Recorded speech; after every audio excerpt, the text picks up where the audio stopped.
It's inspirational, educational, and you won't want to miss it. It's everything agriculture. Hey, this man Easy, inviting you to tune in. It's all about everything agriculture with the man Bankie and Company alongside Yahsonn and It's your weekly educational show. And tune in.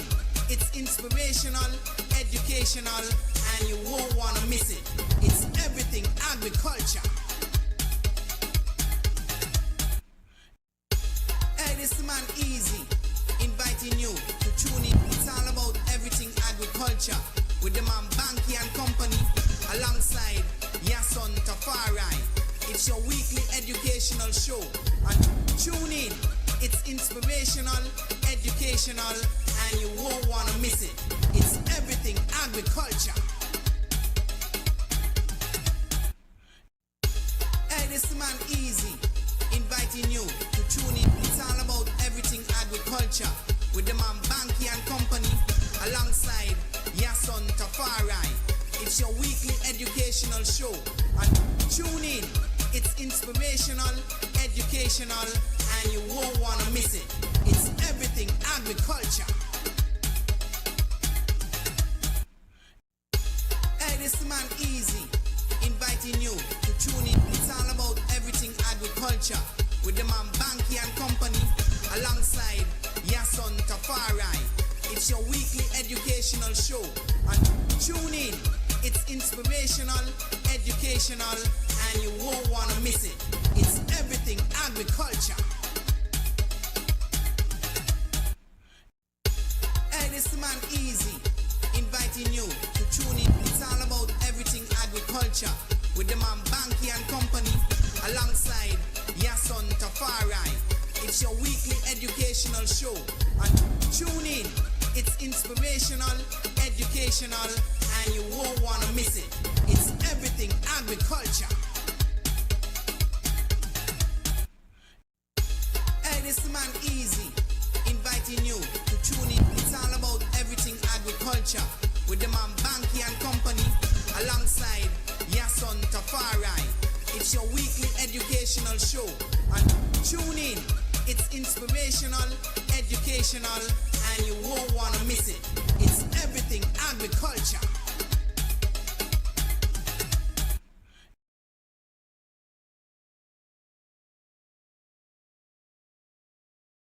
Evening. Greatly appreciate the guys tuning in to Real Entertainment Network. I'm your host, Bankie, and my co-host, Yahsonn and This evening, we have a very energetic show for you, all about food.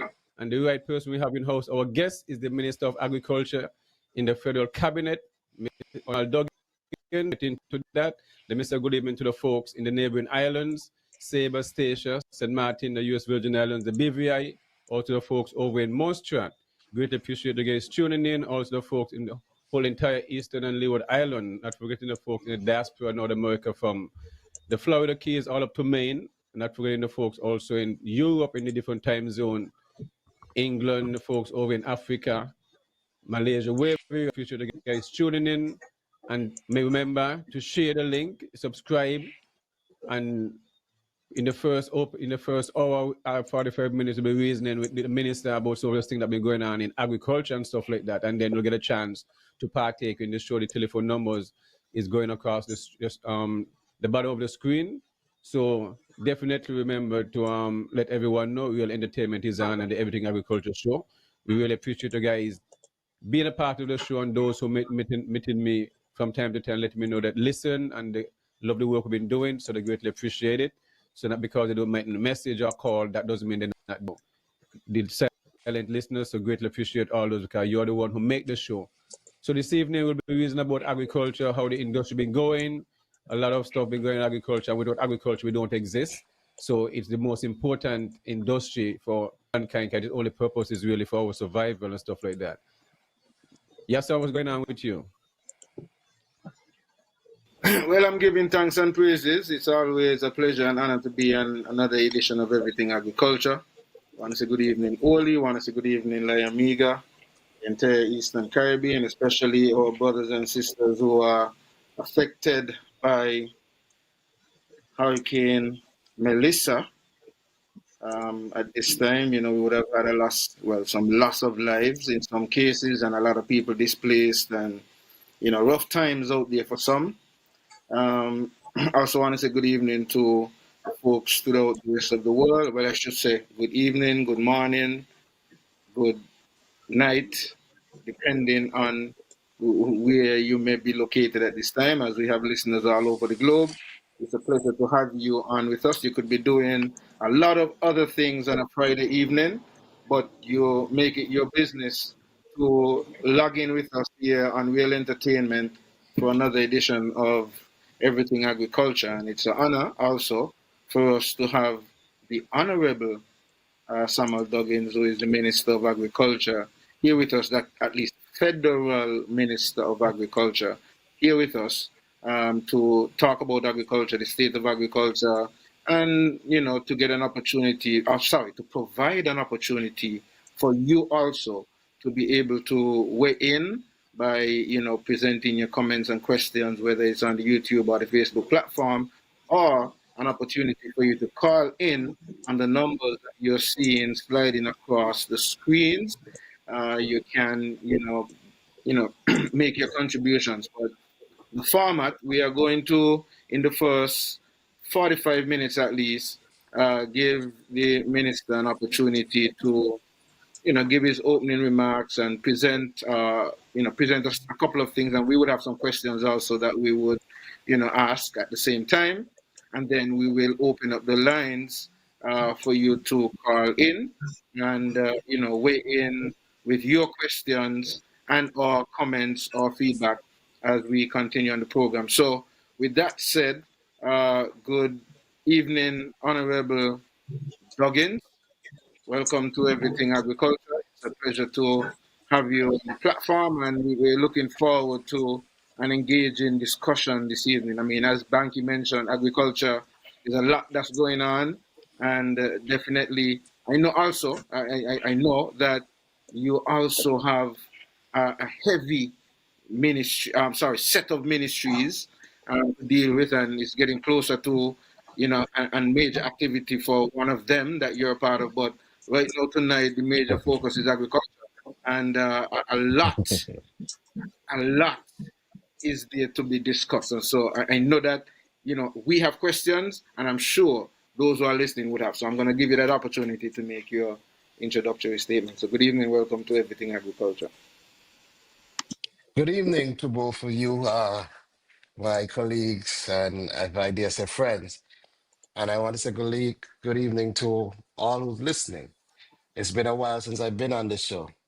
I how many years now, Banky, since it's been?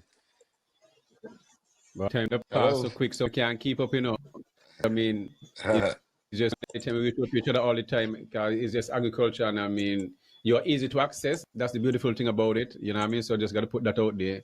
So you're one of those ministers, once you reach out, you return the calls, and you know what I mean? I always respect stuff like that. Well, yes, I mean, as difficult as it is, as you would imagine, across the portfolios, I have very front-facing and active ministries.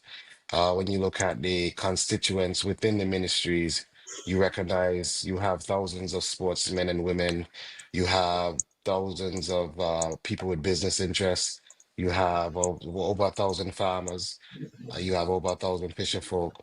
So when you really look at it, it's quite demanding in the sense of the constituent capacity. But what I like about it Yeah. is the activities keep me, focused on people. And that is one thing that I think being in politics is important, that you stay focused on people. And of all the ministries, I tell people that you can live without a lot of things, but you could never live without food. And so agriculture is always at the forefront and the pinnacle of all that I do, because I understand that in agriculture, the farmer, fisher folk, agri-processor, the stakeholders are actually heroes. And that's why I call them food heroes, because they keep people alive every day.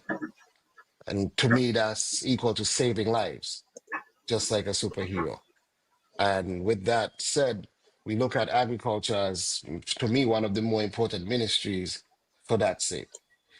For the last 3.5 years in agriculture, I would say we've seen, apart from the growth, I want to talk about what we've seen in the development of our people. Because one of the things that we've recognized is that if we don't look at agriculture in essence as the true science that it is, integrate old traditions with new technology, we will be left behind. And that's one of the things coming into office, I made sure to inculcate into the staff. We have to look at agriculture as a science. And that science and our activities must be driven by data. We can't just jump onto something because somebody said it will work. We have to analyze if it would work for us. And in figuring out if it would work for us, we have to look at the data that suggests whether or not it does. And over the last 3 years, we've been able to put together what I think has been quite a comprehensive plan. Adopting, plans of the past, adjusting where we have to, and putting forward a new vision and a new way forward. Interestingly, coming in on the heels of the establishment of the 25 by 25 agenda by CARICOM, we were able to utilize our own national plan and develop that in conjunction with the 25 by 25 agenda and create a pathway that I believe is seeing its fruits over these years. And I'm happy to be at the helm of such a ministry at a time like this, especially when we look at the geopolitics, the way the world is dividing rather than coming together. I thought technology would have made the world smaller, but somehow it seems to be separating the world a lot more than it is bringing it together. And I believe in that separation, the only way to be truly free is to ensure that you could feed yourself and your people. And I believe we are on the path to seeing ourselves become more food sufficient over the next coming years. Beautiful. Well, I'm for one who grew up in an agriculture environment with my uncle Mansa, and right now I'm a third, fourth generation now inherit his farm through his deceased. So growing up in an environment in the 80s and 90s, I see a lot of hoe, a lot of farking up the ground and stuff like that, and a lot of manual work really. So now at my age now in a different environment, I see a lot of innovations, a lot of technology. So what were some of the changes what that you have been doing within the department when it comes to helping the farmers move in a new direction, when it comes to making agriculture a smarter way, when it comes to technology and innovation and stuff like that? How the department be moving to that way when it comes to training and bringing forth a different shift when it comes to more sustainable agriculture using technology and innovations? Well, one of the things I would say to that, Banky, is that for me, I look at life through a certain lens, right? And I think that has helped to develop agriculture as well, that everything must have a why. It's easy to know what to do, right? And they always say, he who knows what to do will have a job, right? But he who knows why will always be the leader, right? Because it's one thing to know what to do, and another thing to understand why you're doing it. And in understanding the why, we had to look as far back as we could, but also to forecast as far forward as we could. And that includes looking at the whole entire value chain of agriculture. What does it take to get from an idea to consumption? And within that, you're talking about, inputs, you're talking about the actual farming, you're talking about actually harvesting, post-harvest, distribution, all the way down to the point where that food is consumed. And then you have to look at the challenges and the opportunities on each stage of that value chain. And so when we looked at our own condition, of course, you start with the fact that St. Kitts and Nevis is collectively just about 104 square miles. And so you see what happened in there. You have a limitation of land. And as much as we are all here farmers, I don't think any of us has found a seed to grow land yet, right? So we had to work with what we have. And in that vein, the idea then, if you can't multiply the land, is to then be more efficient in the use of the land. Try to do more with less. And we have put forward our greenhouse village concept because we understand that protected agriculture allows us to do intensive agriculture more successfully. And with intensive agriculture, we could produce more with limited space. But we've also, with the and I have to give credit to the credit of somebody like Leon Anthony, Yellows, right? Designed something that has become before our eyes revolutionary across the world. You know, when I realized that the new he and congratulations to Dr. Mohammed, who is the new Secretary General for ICA. I was in Costa Rica and he was doing a presentation. And within his presentation at the time, he actually pulled up a picture of Yellow's farm. And I was surprised to know that they actually study in Yellow's farm at the highest level of agriculture because it's revolutionary. As we tackle climate change and becoming more climate resilient, the whole idea of drip Yeah, irrigation and but utilizing water I more want efficiently. Minister, I want to explain when you say yellow farm. I may understand what when you say yellow farm, but remember there are listeners and viewers from all over the world who wouldn't know what you really speak when you say yellow farm. So to give an overview what yellow farm really comprises of and how he switched from how his farm was traditionally and what he have put in how he has set up his farm now. So people have understand. You know what? I would like you to explain that because it might be better coming from you. All right. Well, simple terms. I like to break down things easy into So can that my Correct. 5-year-old youth who understand. So basically, traditionally, the land will be plowed and you'll just farm like that. But now a lot of drip systems have been used on most of the farm within St. Kitts and Nevis. Because these systems would help within the dry season. But then traditionally, we would use a matting like a plastic mulch, we'll call it. But now there's a covering that we use in the greenhouses, doing shade houses and greenhouses to keep down. It's a grass, a weed barrier.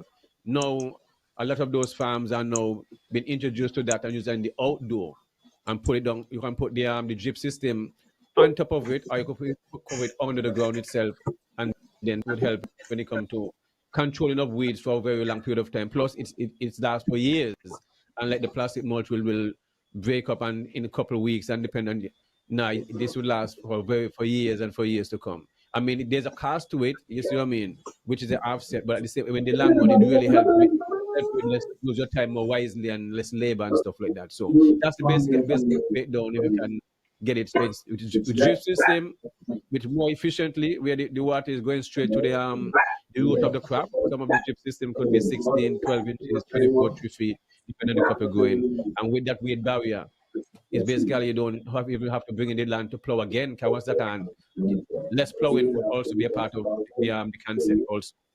So that's basically it in a nutshell.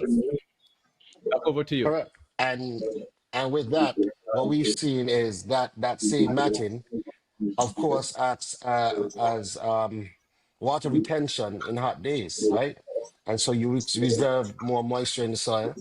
You spoke about the drip lines and the drip irrigation, offering an efficient use of water direct to the root, and you're able to use just the amount of water. And now by adding meters to that, you could actually monitor the amount of water, moisture in the soil and know exactly when to conserve and turn off your water. Beyond that, though, the whole idea of having all of this being able to be automated removes a lot of time from the farmer having to be in the field. So now you could actually say, put a timer on for 30 minutes and 30 minutes will give you enough time and you could use that 30 minutes doing something else rather than sitting around watering plants. And these are the type of things that help us to be more economical, more efficient in our use, not of natural resources like water, but our time and our energies, which is important for us in time like this. The sun is getting hotter. We could tell that, right? Yes. We see that. Give, We have had some of the hottest years ever on record. give me a minute there. Give me a minute there, Samuel.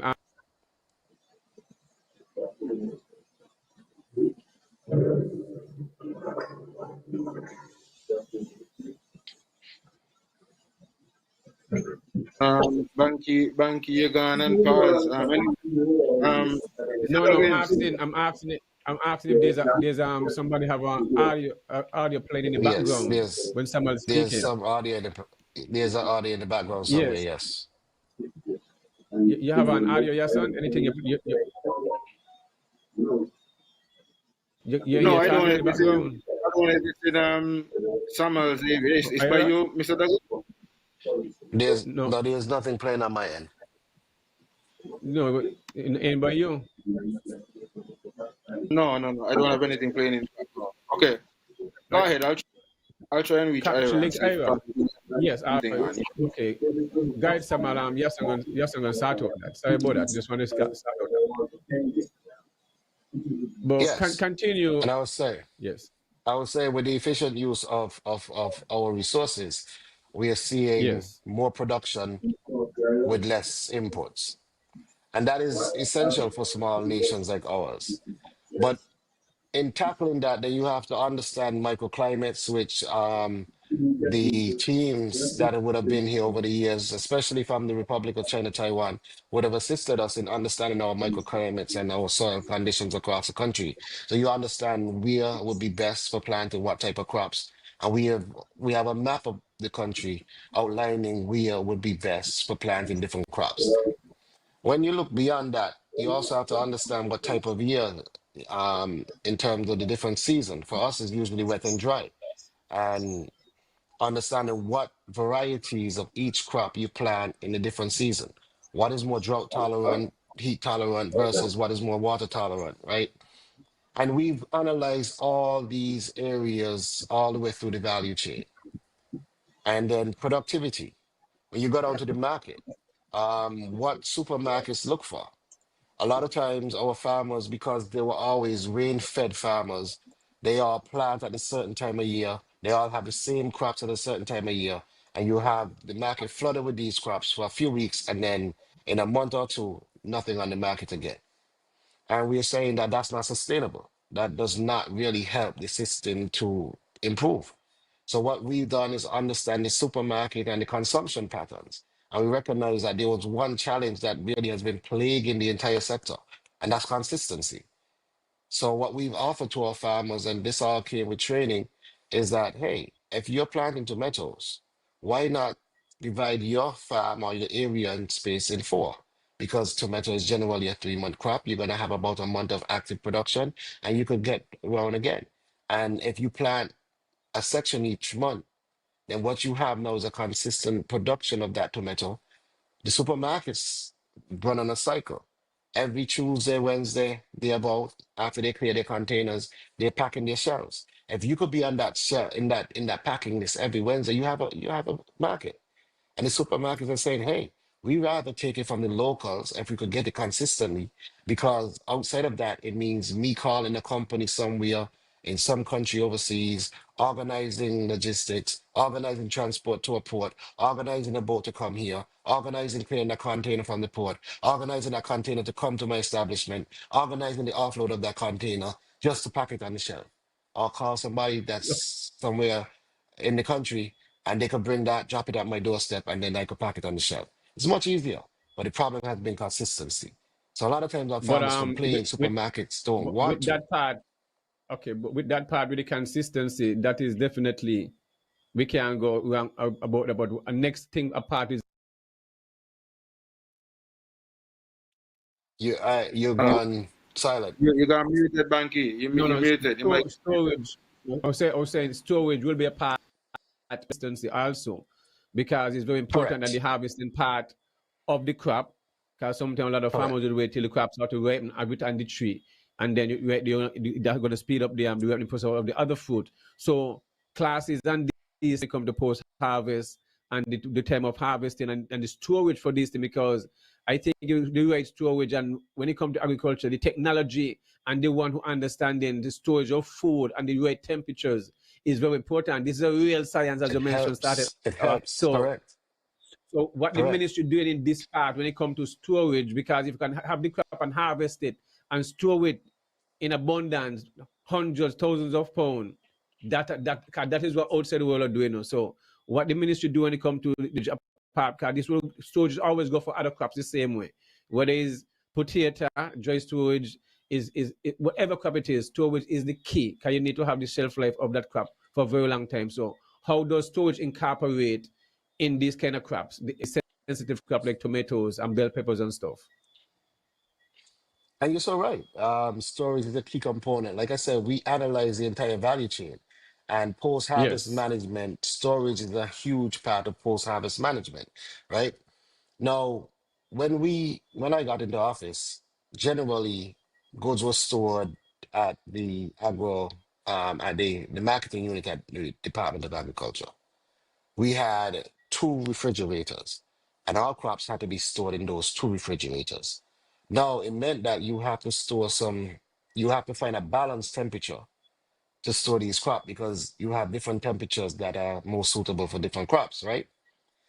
Yes. That doesn't help with the shelf life of these crops. Since And then, then we've ordered, you can I store think at this you point can is about store 13. you can yes. I Go was ahead, saying you go ahead. can store certain crops. You can store certain crops you can put tomatoes with them cold crops like broccoli and cauliflower and cabbage and those stuff. So Correct, you really need this space for storage to make these things work. So I just wanted to put that in also. correct.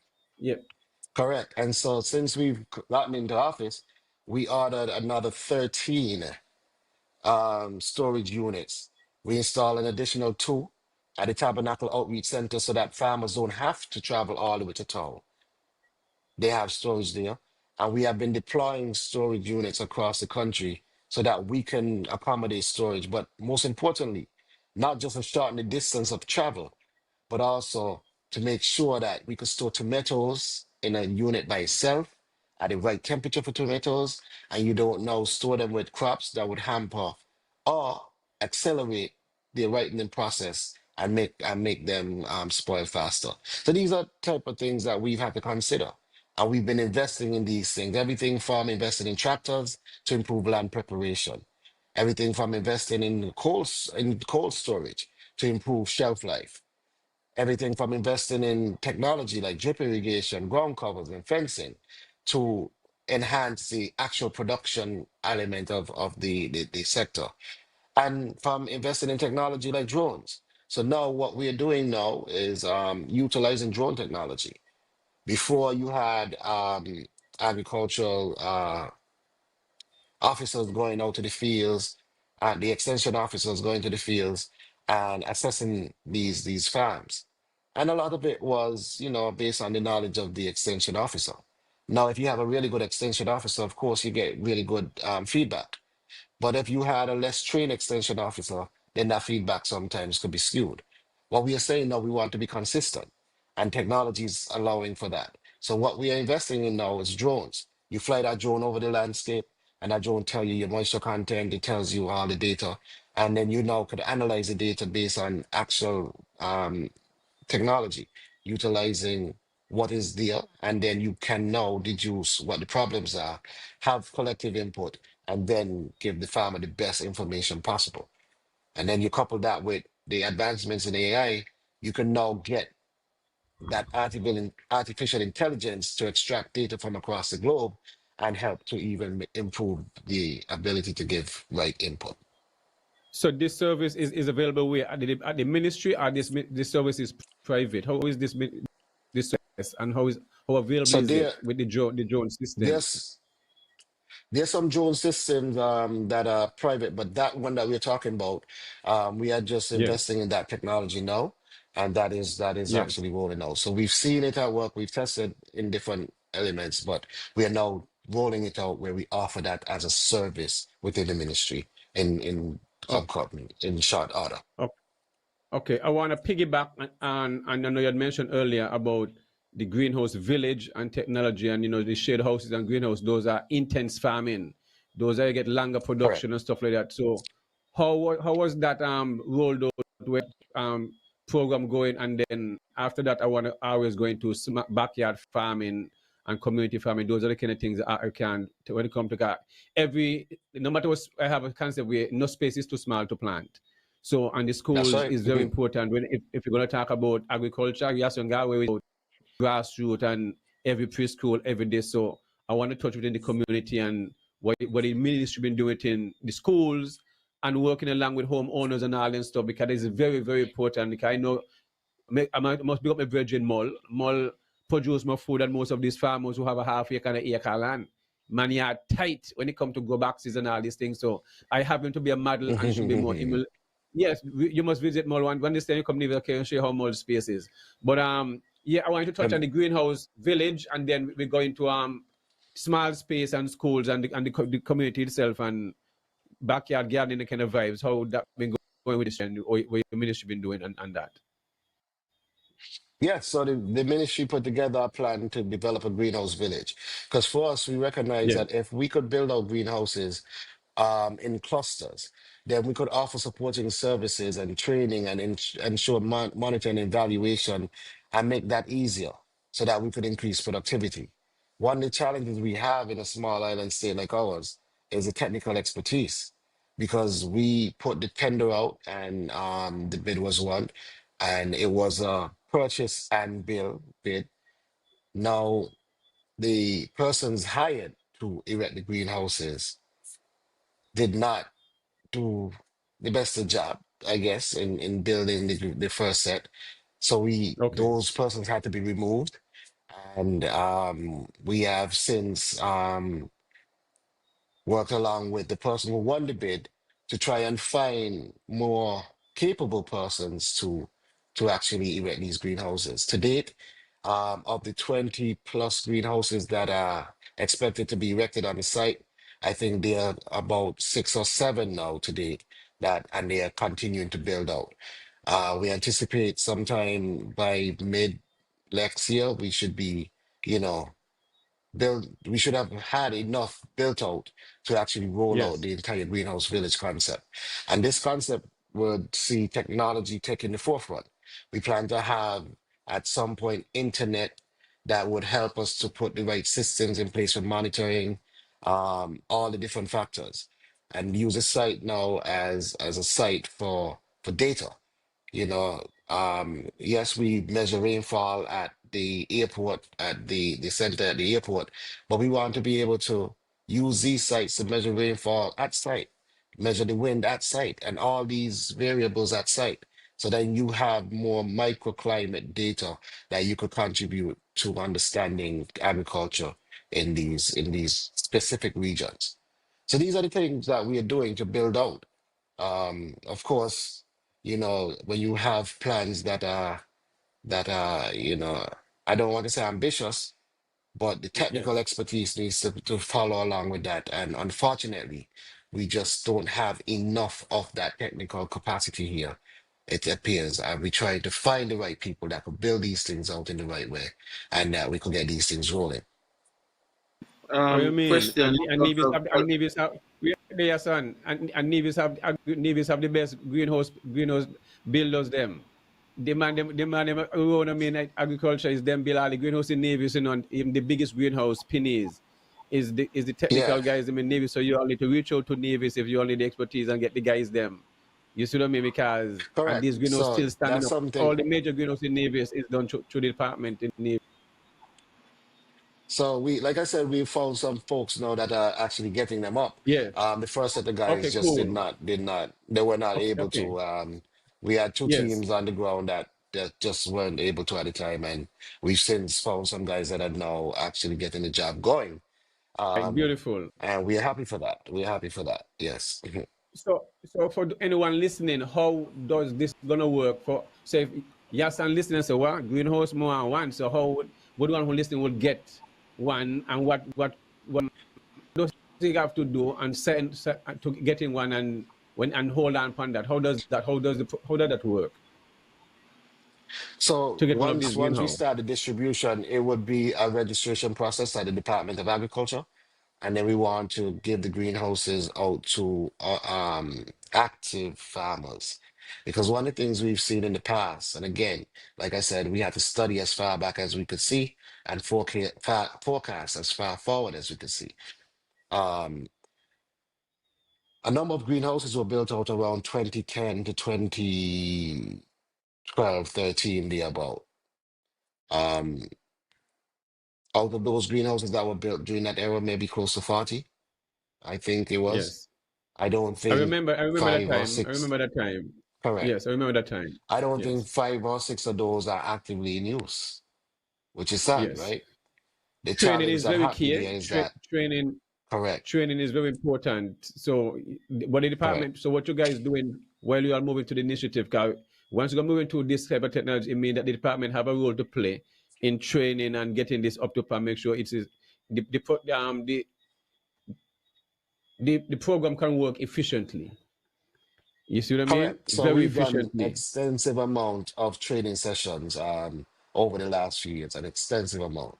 I'm quite sure if we were to quantify the number of training sessions across the different areas of crop alone, you would get almost 100 sessions, different sessions across crops alone. And whether that be greenhouse production, whether that be training in bananas and um, but caring and propagation and training in like there's an extensive amount of training that we've done. But the other challenge that we saw with those that were built back then is that even when you had people that were ready to participate, people with the urge and the skill set, they were all constructed on independent farms. So unless you had that particular farmer with the interest, there was no hope of really getting back that greenhouse in order. And that too lent to us doing the greenhouse cluster because that way it remained under the control of the government. And that way, if a farmer became disenchanted for any reason and decided not to be involved anymore, it doesn't stop the production of the greenhouse. It just transfers from one farmer to the next because productivity is Okay. our key goal. And we thought that was the best way to approach that at this point in time. Yahsonn?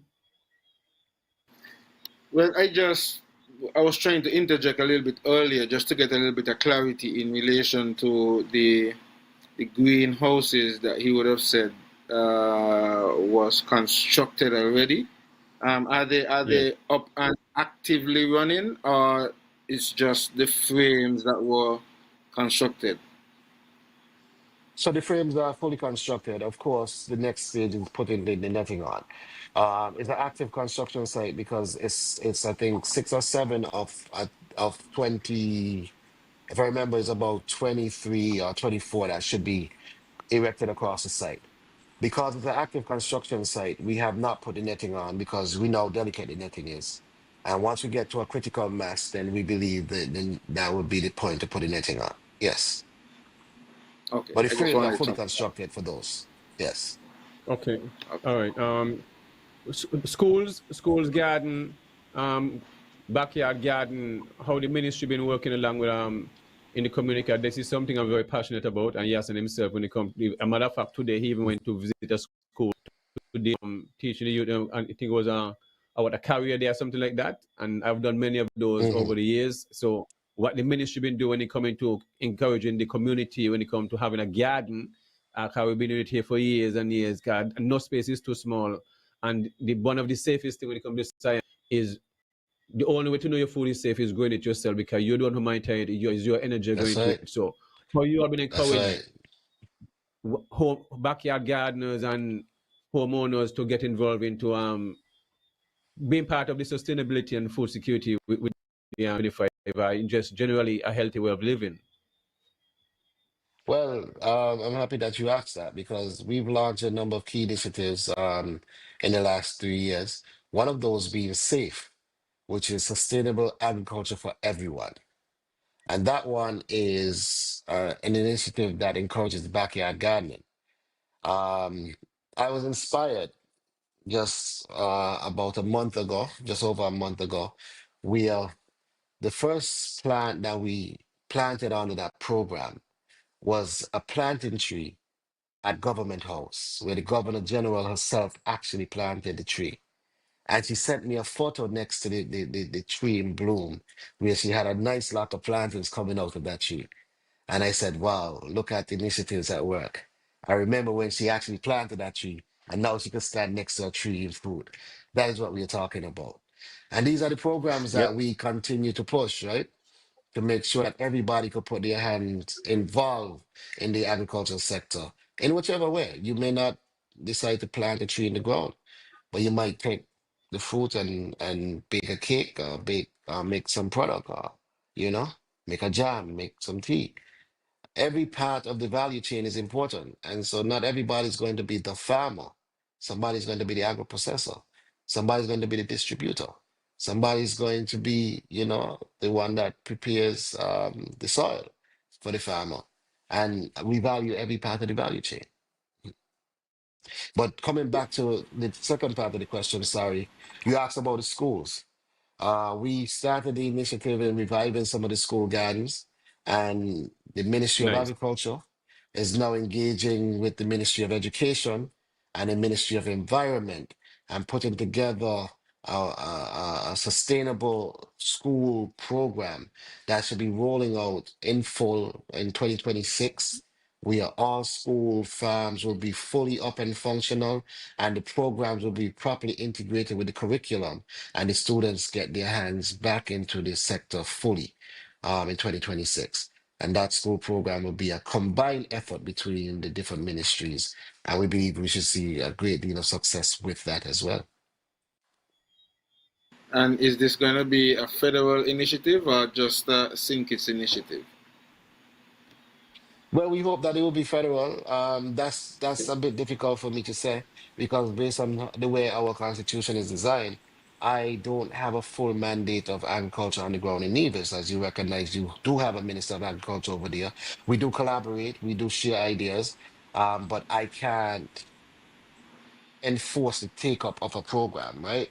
So we do hope that it Right. will be federal, and I imagine an initiative as good as this, they will take it up. But I can't speak for the minister on Well, on that side. one of the reasons I'm asking, as like Banky would have mentioned earlier, I actually was at a school event earlier on today, and it was quite interesting. I went with the mindset of just what you highlighted a while ago, in the sense of presenting myself as a modern day farmer, in the sense of not going there as the typical person who you would see dirty and got on your boots and rare. I went to the concept to show that, the modern day farmer needs a computer and a phone. And basically that's all, you can, and as you spoke to the agro processing side and, all of these different sides. One of the things that touched me um, during that activity was one, um, I didn't see any student there dressed. Well, let me not use dress because that's one of the things I was trying to get rid of that paradigm shift that you have to dress a particular way. But I didn't see anybody, or hear anybody who I asked, so to speak, um, claiming that they want to be a farmer. So definitely there's still that stigma attached to, the the, the culture, the agricultural aspect of it. The second thing that touched me was there is actually a young lady at the school who is into agro processing. She's making, I think it's ice lollies from natural Hmm. fruits. And Nice. I am thinking to myself, right, my brother, that it is people like these, the ministry, like need to take up and start to create and help them to be that kind of brand ambassador, get their product out. I think they have a logo. I think they've gone into thinking and use them as example, because that's one of the things that I highlighted today in my presentation, that agriculture is one of the areas where you don't have to wait until you're an adult to get into business. You can start business at the age of 6, because there was a little grade 1 class and he was very, very enthusiastic. He was like, yeah, at age 6? I said, yes, even at age 6. Because if you can create a product, you can get it branded and you can get help and you can, put it out and get it on the globe. Imagine, you are making, because one of them said that they love strawberries. And I say, imagine you're making a strawberry smoothie or a strawberry cake, and your friends are going to Rams and Value Mart and buying, let's use Julie's strawberry cake, and see the kind of level. And so I said that to say also that in talking to the principal of the school now, though, that they're having some challenges in maintaining their farm and getting assistance and so on to get certain things done to accomplish it. And I'm saying that I think that it's time for us to do a couple of things. One of the things we keep pushing here on this platform is that agriculture should be a part of not even just the secondary school curriculum, but primary, and maybe even as far down as preschool, and make it mandatory. And two, and two, really, really get a budget for, as you mentioned, but you said, sorry, based on what you said, that is going to happen next year. Get a budget to put these school farms together and employ people to make sure that they're there to maintain, even when they go on vacation and weekends and so on, Correct. because farming there's no Correct. holiday. Family and a half days. There's no holiday. Exactly. You know, you know. Yes. So I am really happy to hear that, and that is why I also asked about. So it was not necessarily to try to put you on the spot politically in asking about the Nevis side, but it was just based on that experience today, where I said, since you're thinking about doing it, so maybe that is something you all definitely need to collaborate on in relation to, making sure that things like that happen, because I know sometimes, even though there should be collaboration, sometimes it doesn't necessarily work out that way. Well, Okay. correct. Yeah. Yes. We try to collaborate as much as possible, but like you said, it sometimes it just don't always work out in the way we would wish for it to. Yes. While we at this, let me go down. I want to incorporate animal husbandry. I know there was some talk about a poultry, a poultry thing when it comes to eggs and hatchery and stuff like that. I think that was supposed to be in place, and also I want to run around that and incorporate how the abattoir in St. Kitts been doing when it comes to processing and keeping up with the agenda. I know you all been doing a lot of night markets at the market and stuff like that, and those have been going pretty well. So how they put, I know Nevis itself want to do a poultry industry, and it's big talk. The same as St. Kitts seem leading the way. So how the poultry unit been going, and still I can't talk poultry and not talk about the marine environment, because that plays a big role when it comes to the blue economy in St. Kitts also. So to touch those two topics, the blue economy, the marine world, and also now the hatchery. How is that area going? Well, again, it comes down to, like I was saying, the analysis and understanding the why. And we're just talking about crops and understanding the why, understanding the what and the why. And so, like I said, we evaluate the value chain. We studied farmland preparation. We invested in the tractors and the bulldozers. We moved into the actual production. We invested in drip irrigation because we recognize we have been suffering water scarcity. We invested in water, in equipment to optimize water use. We also recognize that we do have threats like monkeys and wild pigs, and we invested in fencing. And we gave over 700 farmers who benefited from this. 700 farmers in the federation benefited from these type of investments, and we see that developing over the course of the last couple of years per se. But what Yes, we definitely. have done, Yes. correct. Well, and then even beyond that, if I go down even to distribution, right? We talk about its storage, the storage units that we utilize. But one of the things that I did not mention is that we actually have our market online, right? On Yes. 869 to go, where you can actually order fresh, locally grown fruits and vegetables from anywhere in the world and have them delivered around the radius of Bastia. So if you're overseas and you have somebody that home, uh, elderly parent or grandparent, and they can't leave home, you can order food in. If you're cooking and in the middle of your pot and something run out, you could actually go on 869 to go and order and have it delivered to your house if you're in the 5 mile radius of Bastia. And these are the kind of things that we recognize help with moving the sector forward.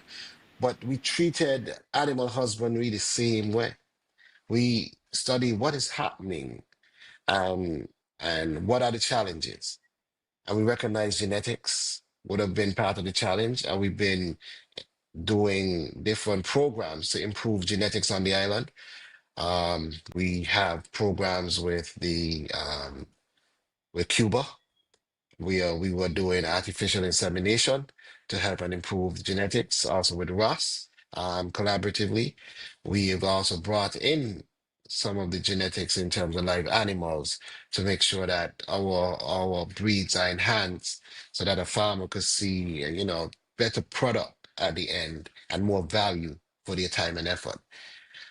But the other part that we realized that was really a challenge was the way we treated our animal protein afterward, after harvesting. And so once that protein was harvested, how do you package it after? And most times it was packaged in one style.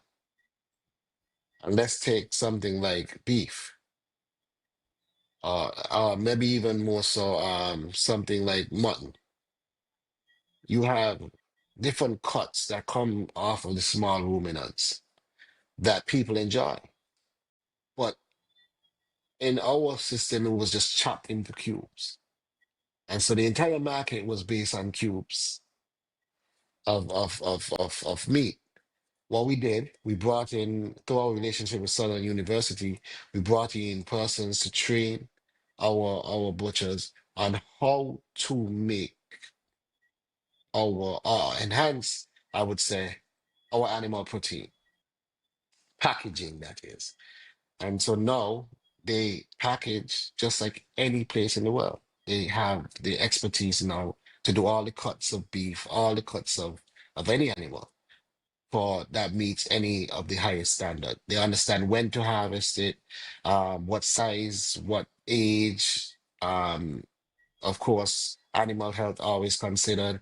They understand how to do the cuts. They understand how to package the cuts and best practices all the way through. And we've done that with Southern University, and we followed that up because we said that's the American standard.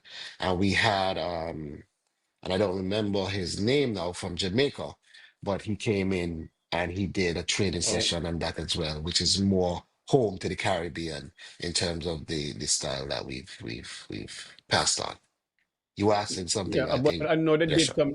I know they did some training at the abattoir a few times, about twice with Gary, and I did. And I came down Correct. to sing it also, but I know they did some training with the Nevis abattoir and stuff like that. So that was very, Correct. very, very important. I know you mentioned Southern University, but when you mention Southern University, you can't go to Southern University so far. I mean, choking marijuana, cause them, and still have a We come into program when that. it We comes come to into that. studying. So we oh, well, come, let's make sure we because come in. We once you come don't into took that. We into the come into university, we just gotta go straight into yeah. cannabis because the way you understand. So I just have to took that in just at least keep your week in a Yeah. sense like that. All right, You but know, but go ahead, but go ahead. I was on radio a couple weeks ago, and I was asked, Yes. of all my ministries, which one I think has done, the most substantive work. And I tell people the amount of work we've done in agriculture over the last 3 years is phenomenal. The transformative work that we've done. I mean, when I spoke regionally about having our market online and having delivery service of fresh fruits and vegetables, they could not believe, like, because nobody had ever thought of it in that way. We usually go to the market and it becomes that. No, you could actually bring the market to your home at your doorstep, with the use of a smartphone or internet anywhere. Um, and when we look at our hatchery, I was able to from signing the MOU 2 years ago to the build out to the operationalization to now, our hatchery is one of the leading, actually the leading hatchery in the Eastern Caribbean. And we are now exporting their old chicks to the region. And these are the things that we have done over the years and, the things that we should be proud of. Not just because there are moments to say we've done it, but what it means for our own food security, our own national pride, but what it also means for our contribution to developing food security in the region. And St. Kitts is now fast becoming a leader in food security regionally. And I think we ought to be proud of that. Banky, I know you want to talk about Southern University. Okay, but wait, before Well, Banky, yeah, before you get but there, yeah, right? go ahead. Yeah, before you Yes, get there, but right? still, But still I want to want get to into have, the fishery part. But the fishery one also want to get some information on fisheries and how the fishermen them been getting help and along that line also. So, but go ahead, Yahsonn. yeah, I wanted to shift gears a little bit, right, into an aspect that that. Okay, so first up, what are your views on the SSZ, the Special Sustainability Zone, and specifically, how do you think it will impact agricultural development and land allocation for traditional growers, that's local farmers, and including, as Banky was going to get into, the those who cultivate crops like cannabis, even the traditional cannabis growers. No, that's a very loaded question and an interesting one as well, because it has different parts that in some cases may work together and some may not, right? Now, what do I feel about SSZs overall? We've been doing it all the while. Paul Saltwell Industrial Park, that is a special economic zone that has been driving industry in St. Kitts. And there was a period of time. I mean, Paul Salt was a national hero, partly because of his vision, right? In doing that type of stuff. We've had in some cases when you look at Christoph Harbour again and Port Zante. And these are special economic zones in and of themselves, right? And they have worked for us. We have seen tremendous benefit from some of these zones over the years. Now, of course, with any special economic zone is about the specific context of that zone. And so if you're asking me about a specific one, then we will have to go into understanding a specific one. But SSZs in general, I believe, has driven our economy in the right direction. We would not have had certain developments if Paul Sowell never established the industrial park, right? We would not have seen certain developments if Christoph Harbour had not come on stream, or Port Zante had not come on stream. And in these zones, you have special concessions that are attributed to those areas specifically, which make them special economic zone. Of course, now Okay, we see that unfolding and developing. Yes. okay. Maybe I understand now why you say it's loaded in that sense, because I may be needed to specify um, your thoughts on the SSZ Act, because based on what you just explained, um, then if we have these zones and we are accustomed to having these zones, then why the need seemingly to rush in the House to then pass an SSZ Act? Um, so that first, and then we could look at the implications for the allocation of lands and so on for agriculture and No, cannabis. to answer that briefly, because again, that would take a whole topic of discussion, as it has been taking a whole pathway of discussion nationally, right? And I Right. don't know if we want to turn this show into that show, but let's just be brief about it. Yes. Um, it is a part of development. Now, we have always had legislation around SSCs because we have them. However, as time evolves and as we evolve and the world evolves, technology is coming on stream. Different things are happening. And we need to, one, understand how we are going to participate in these things, but more importantly, create guardrails, legislative guardrails to protect ourselves from these things going out of hand, right? Okay. And that is what legislation is all about. So yes, we're looking at it in terms of maybe we question what may be packaged in that SCZ, right? SSC, sorry. But what we are doing legislatively is creating guardrails with a forecasted vision as to where things may evolve to and how far we are willing to go at this point in time based on our own scope and imagine. I won't use imagination, but as far as we can see as human in this particular moment. Maybe later on, as any law, things may have to be adjusted and amended. But you could only forecast with the data you have and the extent of what you can see, right?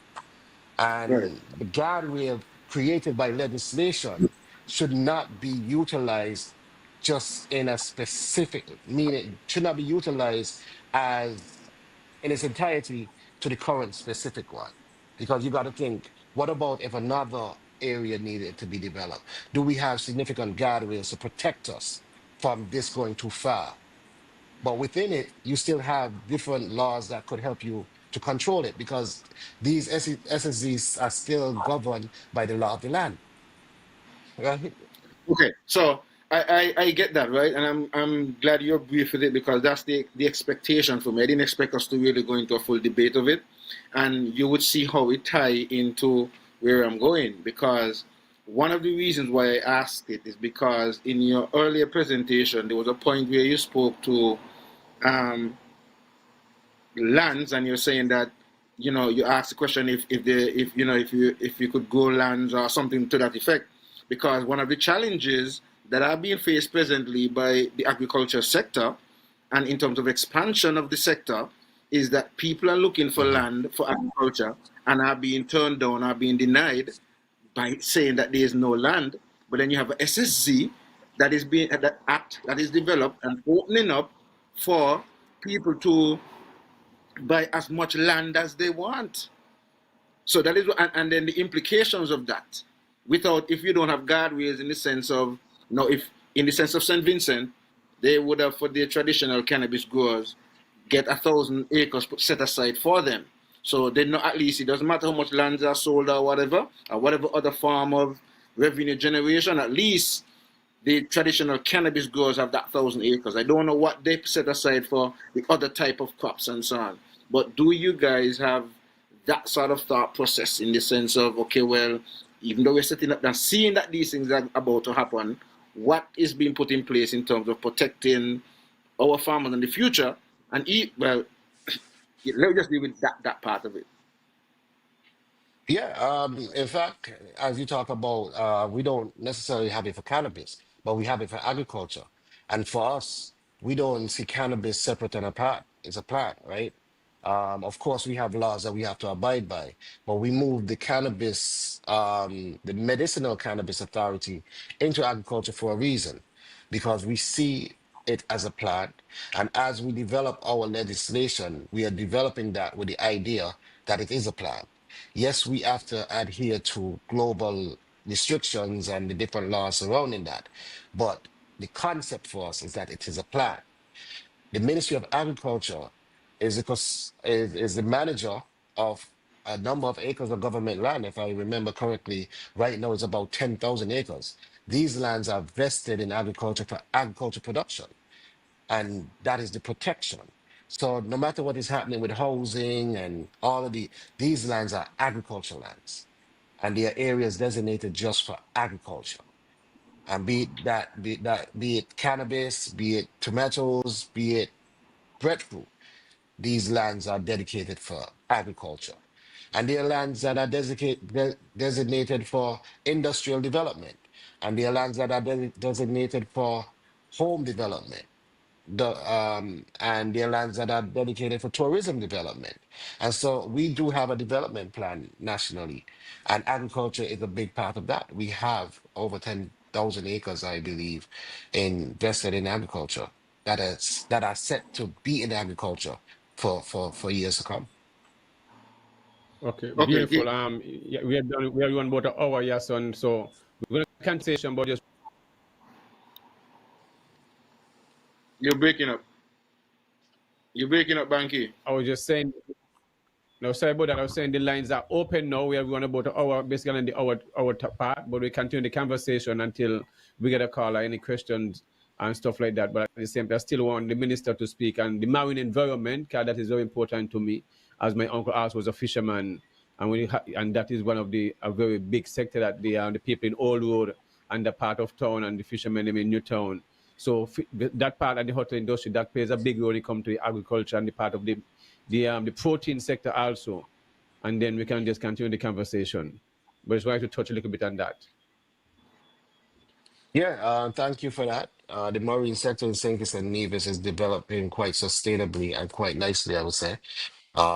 We've been doing a number of great initiatives.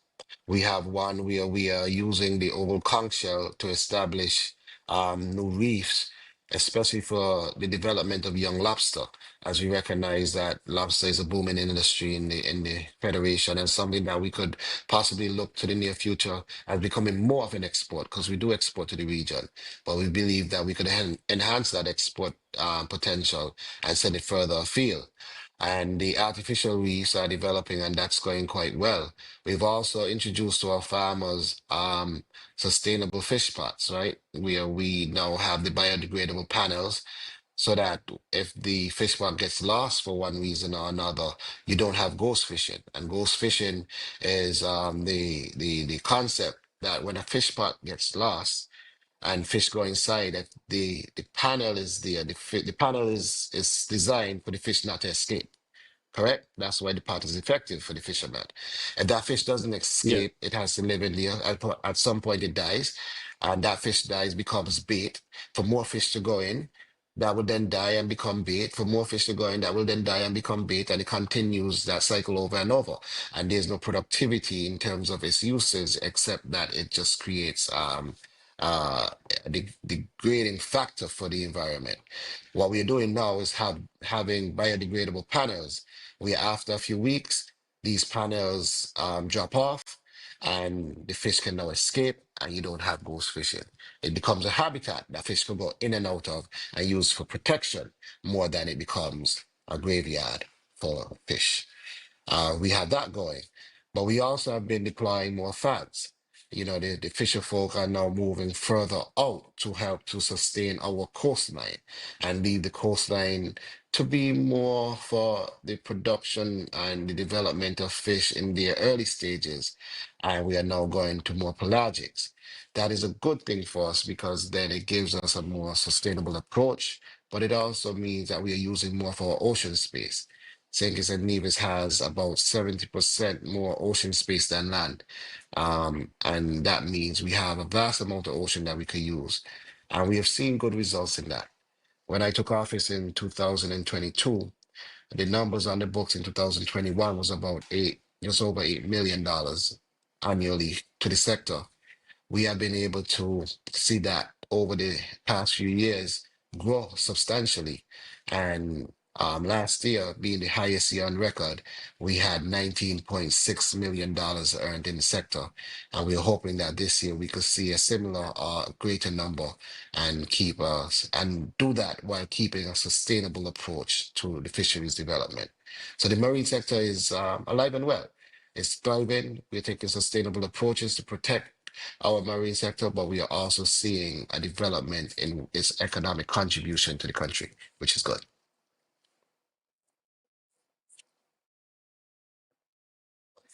You're You muted. might need it, Banky. You might need it. Yes. One of the things within the agri industry, what is agro processors, fisher folks, animal husbandry, small ruminants, whatever it is, financing is always a big part with the first thing they ask, okay, the investment in agriculture. So what your ministry been doing when it comes to whether it's small grants, loans, where they can get access to funds to improve their farming, whether in transportation, or what incentives are they also getting when it comes to duty along that line? How all this is incorporated to help them to be more better agro processors, better farmers, better fisher folks, and when it comes to investing in the agricultural sector as we improve the hotel space, because we are going to a new hotel, which means you're gonna need more food, you're gonna need more fish, but to access these things, farmers need money. You know what I mean? And at low rate. So what you've been doing and what is your plan? Can we coming up in a new budget season next month? So I mean in a new budget term. So we're looking forward for where you can access funding. So what have been your plan for that kind of vibes?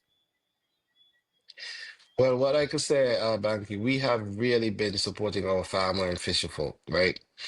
I told you about the 700 plus farmers that receive inputs. Now, these were grant inputs. We spent, I think, if I remember the budget correctly, it would have been about $4 million almost on these inputs and distributed them free of cost to our farming community. And over 700 farmers benefited from that grant input. Additionally, our farmers also, registered farmers that is, also benefit from duty concessions. And so they have duty free, and they also have in the sector, which is unique, they have VAT free. And so our farmers now only pay a 6% service charge for most items once it is considered directly farm input. And we see that is I don't think any other sector has a better concessionary rate than farmers. So they have Yes. the best rates across government in terms of what government does to incentivize industries. Well, when you say Also, farmers, I want to say it include fisher and folk. So fisher folk as I well. used to, when we use Yes, and farmers, fisher folk as it well. include anyone in the agri Correct, sector. So we say correct, yes, yes, correct. yes. Anybody across the Uh, sector. Any across the sector. And okay, the fisher folk would have received grant as well. But I wanted to add that we also have a program that is being developed with a consultant in terms of financing for vulnerable sectors like agriculture and fisheries, and even the small business sector to some degree. And that is being developed now. The work has been done, negotiations are going on with all the financial institutions, and that is getting ready to roll out in full effect shortly as well. So the consultants work with that, and additional information would be agricultural insurance, which would then support all of that. And we have a presentation, in fact, on Monday that you see that moving forward, hopefully in the near future as well. So a lot of good things on the horizon, a lot of good things that have been done, and we're trying to again bring the past and the present and the future together to create a wonderful present. beautiful. Yes, sir, we have a call on the lines. Caller, good evening. Welcome to Everything Agriculture. Go ahead, Minister. Hi, good evening, good evening. Good evening. So I'm here listening Good to evening. the presentation by the minister, and by the things that the minister is saying, I would think that agriculture is just doing just well, that everything is nice and rosy and peachy, right? Everything sounds lovely. But the reality is that on the ground, nothing is further from the truth than what the minister is saying. There are many things I would like to point to, right? Like I would like to know by what metric does the minister use to say that we have progress in agriculture? Is it the import metric? Is it that farmers are making more revenue? The farmers are complaining that they're not making much more revenue. Is it that more finance is available? Last time I checked, the average bank said that they have 0.0% portfolio of agricultural loans, and is it that more youth involvement in agriculture? The last time I checked, at CFBC or wherever, enrollment for the agriculture program is down. Right? You pass by your average high school, primary school, the garden they have is in weeds. So let me just speak on that in particular because that's my passion. Right? All right, thanks. I worked at the Ministry of Agriculture. I was in charge of the education initiative, right? And that involved getting the gardens up and running. This is before this current administration was in place. But when everything changed over, one of the first things that the minister did, right, for the October of when they came into office, was I had some leftovers that equipment for schools, and we donated them to the remainder to the rest schools. So you would think that would have been the nice start to the school initiative getting back up and running. It was all talk about that, and that was in 2022. We're in 2025, right? And he's saying in 2026 they'll put something in place. 20 seconds, Carla. Beach Allen Primary School. 20 seconds, okay? Behind here, that was once under nice crop production. Weeds can't done. Stephen Williams, in his own backyard, was one of the most productive primary schools in St. Kitts. Stephen Williams. He got situation number 4. One of the most productive. And I thought it would have been an easy win, you know? Get the place nice and plow, get the garden up and running. 10 seconds. For months, for years. So all of this talk, it's tiring because every government say we're going to put agriculture in the schools and we're going to put it in the curriculum. It's already in the curriculum from high school, right? I had a meeting with primary school, preschool, high school, say launch gardens, we're going to bring the thing forward. Where the two there? Right? So there's a lot more to go on with because it's Well, all you can talk, always talk. you can always call But the back. reality You can. is, I'll give the no, minister a chance to answer, and you can always call back if you wish to ask any other question. I'll appreciate that. I'll listen up here. All right, thanks for calling, Minister. That was a lot. I'm not sure if you have everything written down, and because you be speaking about the same thing, school garden, so it's along the same lines and stuff like that. So, any response if you wish. No, that caller, which I won't name, has been an active caller on a number of different forums, voicing concerns that I don't think in some cases, in some ways, are entirely accurate. Um, but nonetheless, again, I spoke on the school garden program, and I was very clear that the Ministry of Agriculture, the Ministry of Education, and the Ministry of Environment are collaborating to bring all the school gardens to life and have that for 2026. I think I was clear on that. Um, when it comes to the metrics, I don't know if $8.5 million to $19.6 million isn't an indicator of growth, but I guess that caller has some different logistics on how they look at things, right? Now, beyond these things, we could talk about a lot of these details. We talk about crops. Again, what are we doing? When we look at crops like cucumbers, we've seen a growth from 34 metric tons to 84 metric tons. When we talk about crops like peppers, we see that grow from 30 metric tons up to 45 metric tons. When we talk about crops like watermelon, we see that go from 40 metric tons to 119 metric tons. And you both are here farmers yourself. You know what you're doing, right? But I think these callers, for whatever reason, and I don't want to get down into it, but we have to say, in some cases, it's just politics, right? And we have to remove, uh, according to my good farmer Yellow, he always said we need to take the P out of politics and put it in production. And that is what I believe really needs to be told and it really needs to happen because these are not, I wasn't here just talking about agriculture as if it's glorious. I was telling you what has been done. And it is a fact what I've said that has been done. And now, am I saying that agriculture is perfect? Of course not. I always say agriculture is one of the most vulnerable sectors. If the sun shines too bright, there's an issue. If it doesn't shine enough, there's an issue.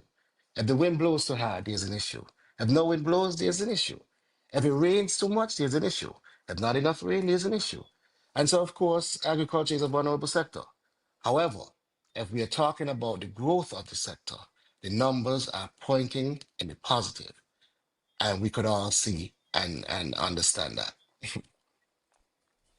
Well, I know you. I know recently you guys have been brought in at over 200,000 different food trees, when including like bananas, plantain, pineapple, and get recently get over 15,000 coconut trees and stuff like that, and more plants, bringing other food trees and coconut trees. So this growth of production have been going, and how is this been utilized within the community?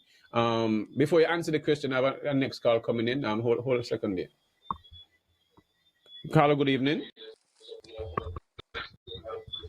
Hello, caller. Good evening. Welcome to the Everything Agriculture Show.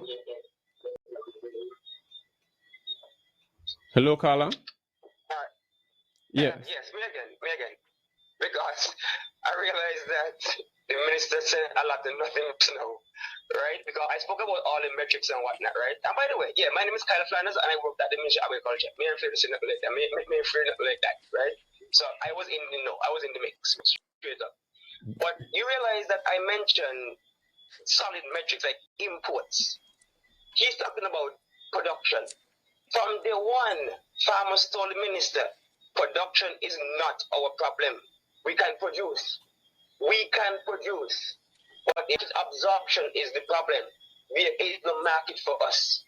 because the market share that the local versus the imports is overthrowing the locals.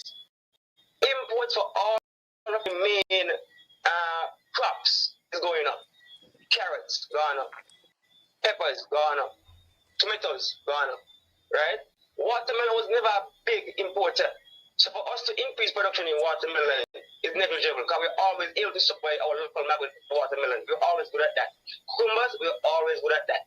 So ain't no big nothing talking about production up for cucumbers and those things. But you want onions, 1.5 million importing onions, right?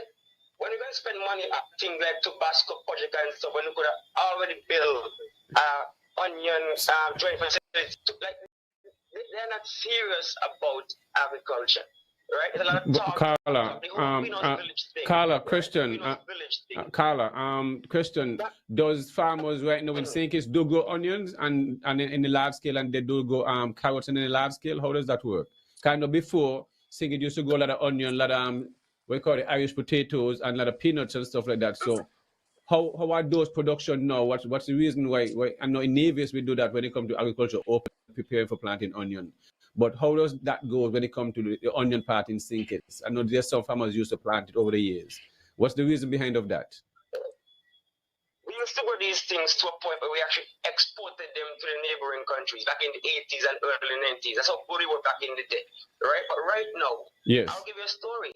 We had a farmer who grew so much carrots. He went to the supermarket to try to negotiate. The imports were already in.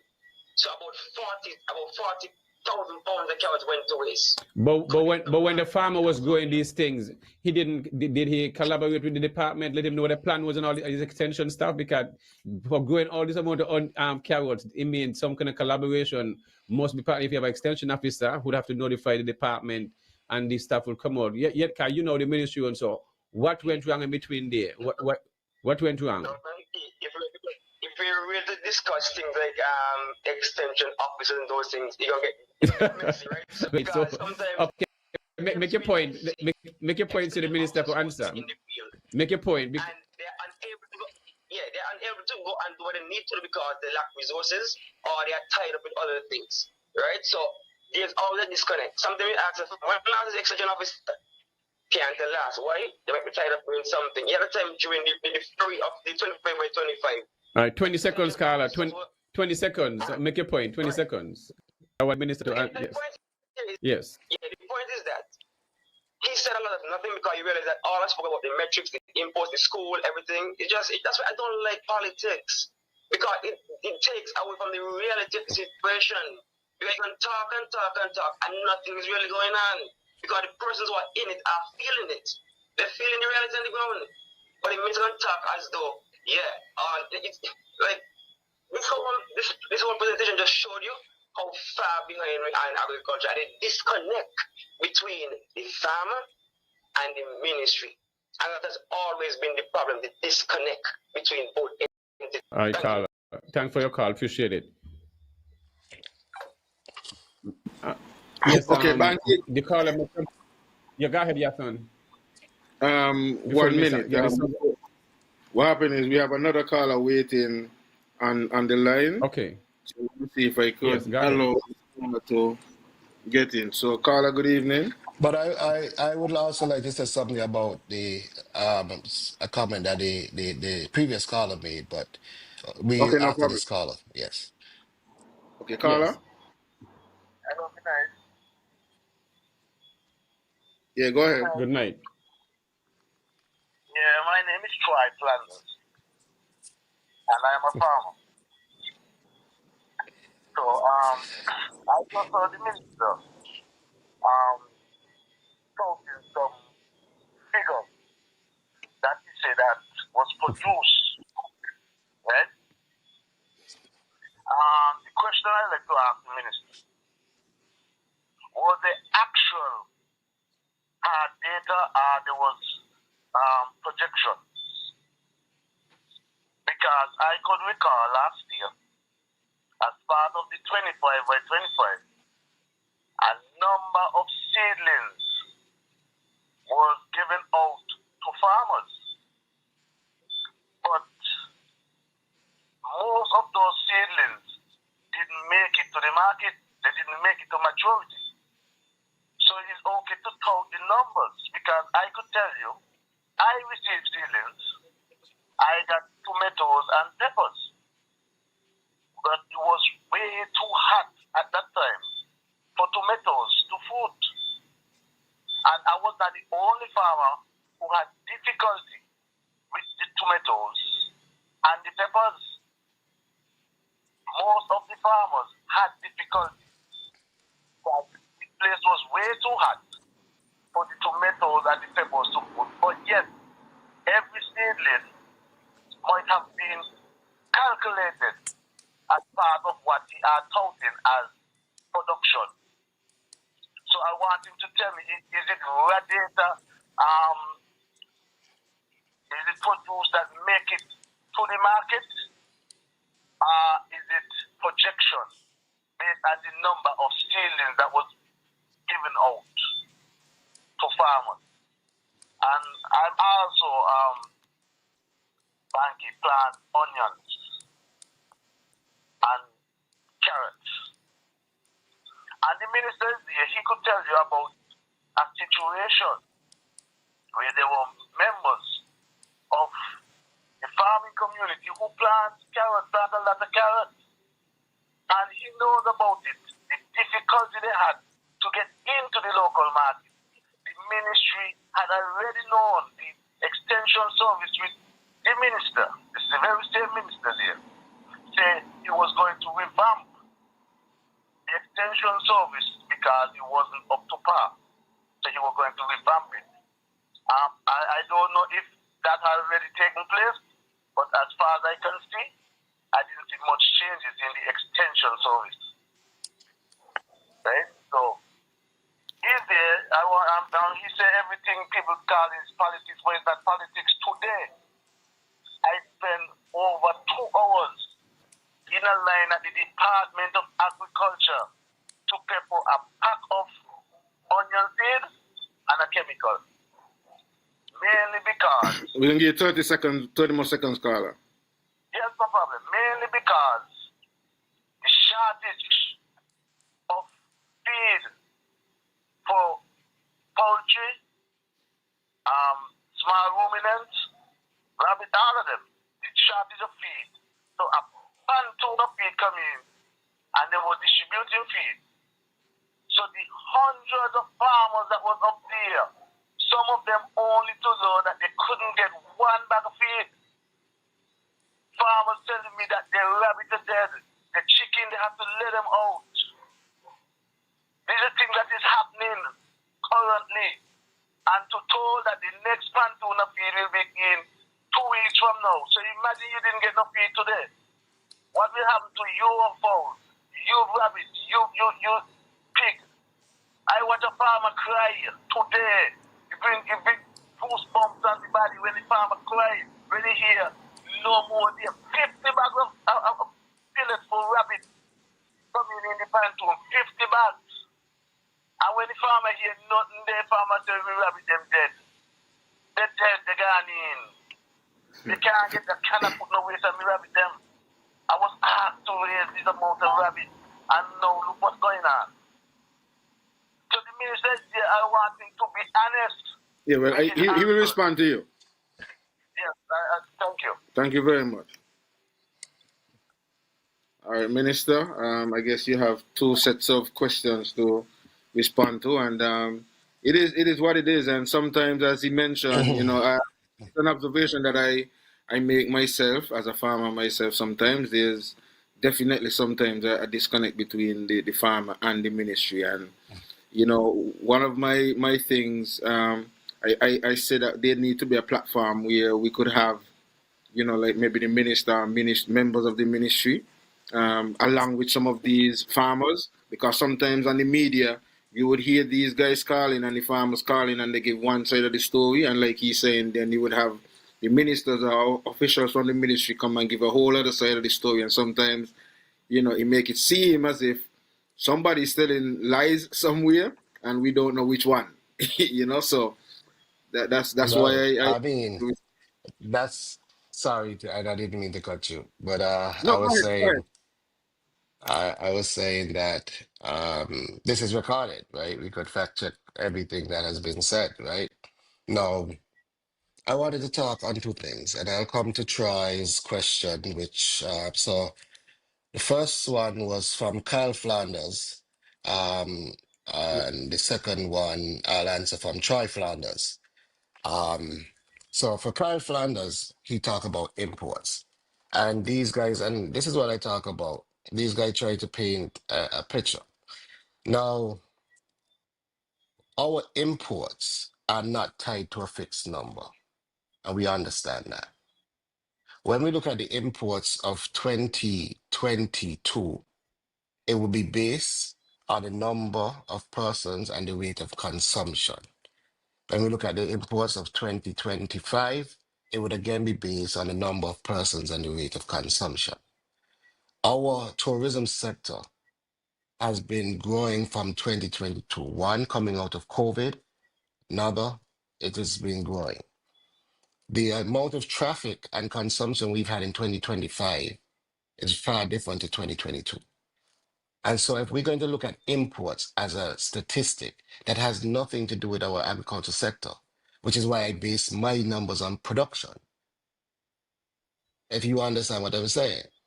Because if we have 800,000 persons in 2022 and 1 million persons in 2025, that's an extra 200,000 mouths to feed, correct? And so we have to Yes, find a way to feed them. but with But if we the scale up produce of the plant, with the, correct, if we no, I was produce saying with the input, 34,000 metric tons in 2022 and we produce 84 metric tons in 2025, that's a number that's fixed. You know, production is up. So you want to talk okay, about imports, but you have to tie import let to me draw number example. of persons Let me consuming. draw a quick example. Let me put in a quick example for this that is realistic. I know just in the island that Dominica, the boat usually come down weekly when it comes to bananas and planting. So how did the 30,000 planting and green bananas, how have that impacted the local community where we can tell Dominica ease up the pressure with the banana and planting cars? We got it done like right now, so we don't need the planting the banana from maybe in the next year or whatever, next 6 months, because we really high in production because we have given out all these things. In the city coming in for pineapples soon when they start to come in. So let Correct. me try to refer from Correct. something like that that is realistic. How So, is that impacting the community now? Because that is this a realistic one that should be able to feel it uh, tangible. again, and you're so right. So we see now the fruits of that initiative, where that initiative is now reducing all imports of bananas and planting, specifically planting. Bananas, there is ongoing training because our banana farmers have gone out to the market and we have seen an uptick. But one of the things that we still have ongoing is, of course, consumer preference. We are the quality of the product at the end has to be for the consumer comparable to what they're accustomed to. And we understand that. And because some of our farmers are now doing this in their early stages, we have been training them to maintain a high quality value product. And but we are seeing that uptick in terms of productivity, and we are seeing that uptick in terms of sales. And we are seeing a downtick in terms of import in these products. And again, I just mentioned a number of things. We could talk about onions, we could talk about pineapple, and we are recording this based on actual fruit that reaches to the unit and the market, not just forecast. The same metric that measured it in Yep. 2022 is the same metric we're using to measure it now, right? We haven't changed the metric. And so these questions that try to make it seem like as if something different is being said, uh, again, we need to put it in the right place. Um, but what I'm saying is, at the end of the day, what we are looking at here, an increase in production is an increase in production. That is what we are focused on. Our people are focusing on what they produce, an increase in production. Are we at the point where we could fully sustain ourselves yet? No, we are not. And so there will be imports. But are we increasing how much we produce? Yes, we are. And that's a fact. Where does honey lies amongst that? Because it is said if Nevis and Sinking is not producing honey, the world is not producing honey. So what Correct. have the department been doing when it comes to this area here? And I know at the same time with the I Caribbean mean, Week of Activities. Go ahead. we just had the honey show at the Caribbean Week of Agriculture. And if I remember correctly, there was a local farmer that did extremely well. So it tells you what the Yeah, state man. of Big honey up, is. yes, big up my boy Atto from Hanley's Road. You know what I mean? He want But the taste and something like that. Yes. so what I'm saying, you see, I made a statement that I say a local farmer, and you know the facts. So what I'm saying, all of this could Yeah, be fact man. checked, right? I didn't have to call a name. You understand that everything I say here is substantiated, right? I pay attention. I pay attention. Exactly. That's all. Exactly. So So, my thing is, what the ministry been doing in a sense? What the ministry been doing to improve the hives and going out and making sure the flow is in is right for the for the season for the bees and all that. What's been going on with that? so we have our teams out. Looking at the environment in terms of they've been doing training, they've been doing reproduction, creating more queens so that we could get more hives. They've been bringing in the supplies that could help us to build more hives. And we see an uptick in people taking up that area in agriculture as well. In fact, I was speaking with them just 2 weeks ago, and they were quite impressed with what has been happening in the field. They're looking forward to a very active year in 2026. The season is now coming in. We seeing the fruit starting to blossom for that December season coming up, and we believe that this should see a huge increase, I guess, in honey production, not only in quantity, but they believe the quality is actually looking for a substantial improvement as well, as we understand how to do this even better now. Mhm. Well, So are we Banky, producing? Yes. I was just asking if the production of honey is up within this time here. That's the question. Then you can go ahead. From the last conversation I had with them, they had indicated that the production of honey is actually increasing. Okay, okay. beautiful. The Yeah, yes, son. conversation was leading to 2026, and they were saying based on what they're putting down now, because of course, as these trees get into season of blooming, they were saying what they're putting down Yes. now should lead to a much more increase in 2026. And that was more the trend of the Okay. conversation. They were talking about the work being done now and the impact of that work once we get into flowering season shortly.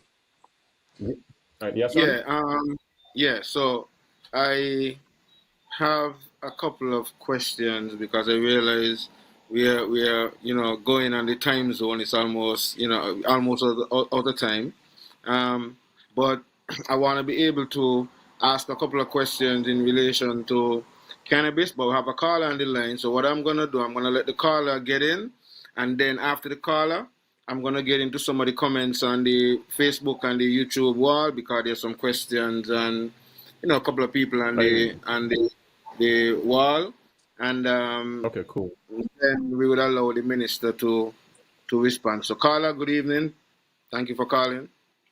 Yeah, quickly, I heard the minister make reference to an increase in tourist arrivals, but the figures of tourist arrivals haven't reached the point of pre-COVID. And at that point in time, there were more tourists before COVID than now. But the food import bill now is more than what it is before COVID.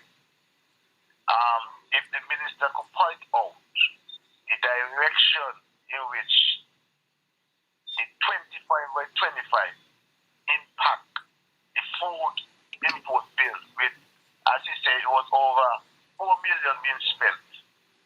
That's what it was. He said 4 million spent on it. So what impact and the food import bill did that 4 million did in terms of bringing the food import bill down? That's the question I am asking. Is the food import bill showing a sign down or is it going up? Because with all this, as Bankie was trying to allude to, with all this extra production, as the minister said, who is eating all this food? If these amount is, because the minister said that this is what we reach to the market. So if all this food reach the market, who eating the food? Who consuming the food? Because pre-COVID numbers, the tourism is higher than what's going on now. And the food import bill wasn't as high back then as it is now. So I would like you to clarify that for me. All right. Thank you, Carla. We'll have him respond to that. All right. Minister? Hi. Yes. So going back to and I guess that caller might have missed what I said. Maybe I need to say a little clearer. Our numbers when we started recording from 2022. Our numbers in 2022 and our numbers in 2025, there has been an increase in visitor arrivals. Yes. There has been an increase in production. Yes. Does our production match our consumption? No. And there is a gap between production and consumption that we stem with imports. There's been an increase in arrivals, there's been an increase in production, but there's been an increase in consumption because of the increase in arrivals. And our import bill, as such, has been going up to match that increase in consumption. But there's also another factor that we must take into consideration that cannot be left out. There's also inflation. And we're talking about the import bill. And so if an apple cost $1 2 years ago and it now costs $2, its contribution to the bill is higher than it was then. And the bill will increase naturally by the cost of the product.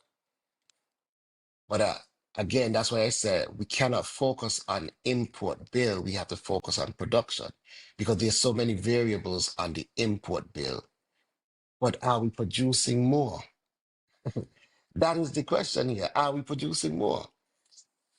The import bill is affected by so many things, the cost of the good, the amount of people consuming it. But the question here is, are we producing more? And the answer is yes. The statistics are there. The answer is yes. Gotcha.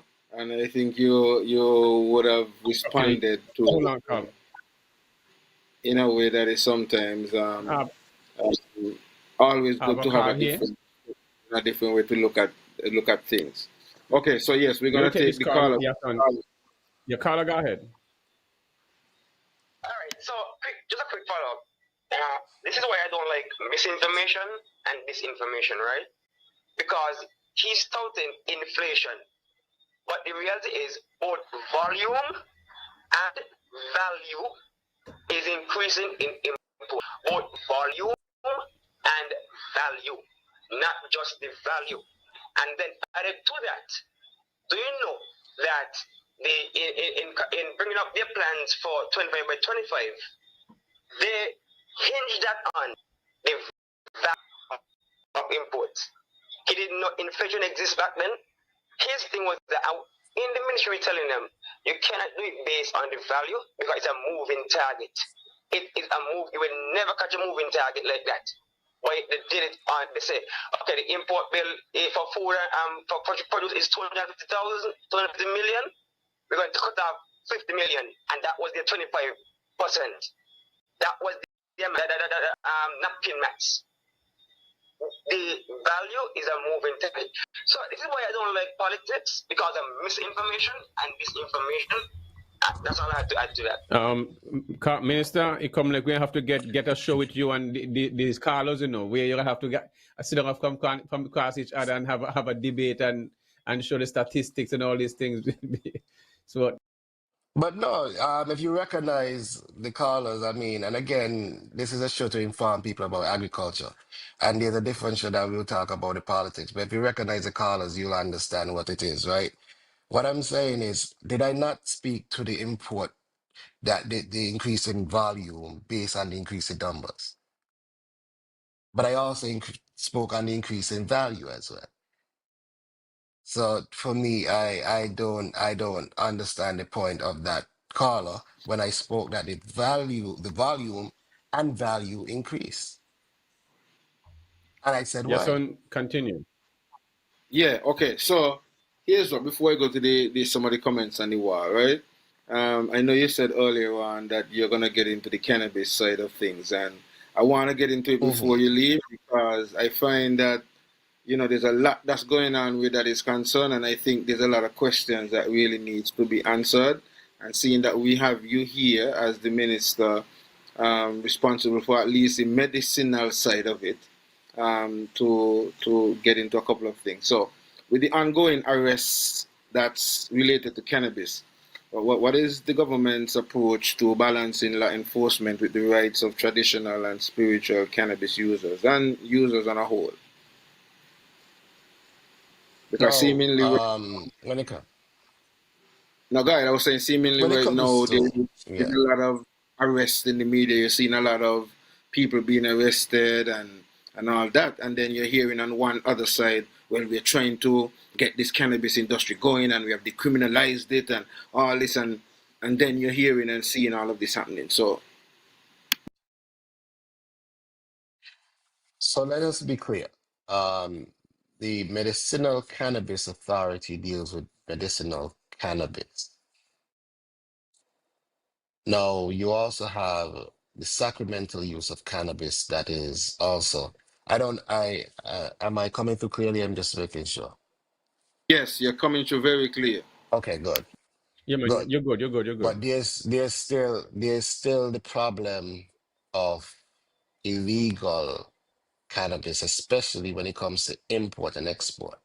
And if you analyze majority, if not all of the arrests are happening at the ports, it is still illegal without proper licensing to import or export cannabis. And I think we should not get those two things confused or intertwined. Now, would we want a world where it is much freer for cannabis? Yes. But we are not at that point just yet. Right now, we are regulating the industry for health and safety reasons as well. And that is where the medicinal development is coming into play. Because we must understand the amount of THC, the amount of CBD, the different parameters, and be clear about what is being put on the market so that when somebody consumes it, they understand what they're consuming. Because we also know that there are negative effects if you consume more than you can tolerate. And that is what we're trying to avoid. And so being able to regulate the industry properly, have standards, is going to be important for all of us, for health, for safety, and the well-being of our people. And that is where the Medicinal Cannabis Authority is responsible for. The illegal trade of cannabis still has to be regulated by law. And that is where the arrests are generally coming from. And Yeah, I but don't let, want let, let one me to mask interject. the other. Let me intersect there a little bit because I know there's two sections because it's separated where the medical part is wanting the authority and then you have the document and where there is in place where you can have 6-3, which is on the book, something like that, and Correct, 56 correct, grams and correct, in person and stuff like that. correct, So there's still, but there's the ministry that is fall under ecclesiastic, which is a next minister, correct, which is separate from you. That minister have not even correct. uttered Because a I deal with word. medicinal. Yes, exactly. But that minister where you are here speaking, that minister have not make himself present really to the society itself because someone like I have many people who are growing herb and you have to get a license to even go to 5 trees. So there's also a lot of people getting locked up and being charged for these same 5 trees too, because then the police saying they don't have a license and there is not an office that issuing license. There is not even a conversation have been taken with the Honorable Jeffrey Hanley. And on the Nevis end, the Minister of Agriculture, Mr. Eric Evelyn, he have not even uttered a word about cannabis. You understand? It is in the society where things are put in place, but at the same time, the right, I must put it, engine who are there, which is the minister, them is not speaking on behalf of putting things in place where the community can benefit from these things. So it making you as the minister really look bad in a sense, because even though it's separated and it's on the books, even if you go to 6 trees or 5 tree or 4 tree or 1 tree, police are take it up because they say, oh, it too big, oh, it to this, oh, it to that. So your constitutional right that the Sankofa case that have put in place is still violating and in the laws that is put on the books at in a sense, and how these two things, in St. Vincent, everything fall under one law. But here in Singers Nevis is separated with 2 different ministers, one dealing with sacrament and one dealing, so you cannot speak on the other minister part, but yet it still fall under your Correct. portfolio. So it's kind of mistake. So how will that another and also Well, it doesn't not fall out of my portfolio, you know. Well, yes, it does yes, yes, because it's a plant, right? But yes, the laws of that doesn't fall under my portfolio. It's just that people hear yes, medicinal cannabis and associate all cannabis yes, with the Medicinal Cannabis Authority. Um, I see yes. my device is running low, and where I am right now is not close to an outlet, right? Yes, I have a few minutes on the device, just it's running low. no problem. But the Okay, truth is, so Irene. there's another issue that we have to acknowledge in the midst of all this, in this transition: culture. Yes, We are changing from an area where cannabis was completely illegal.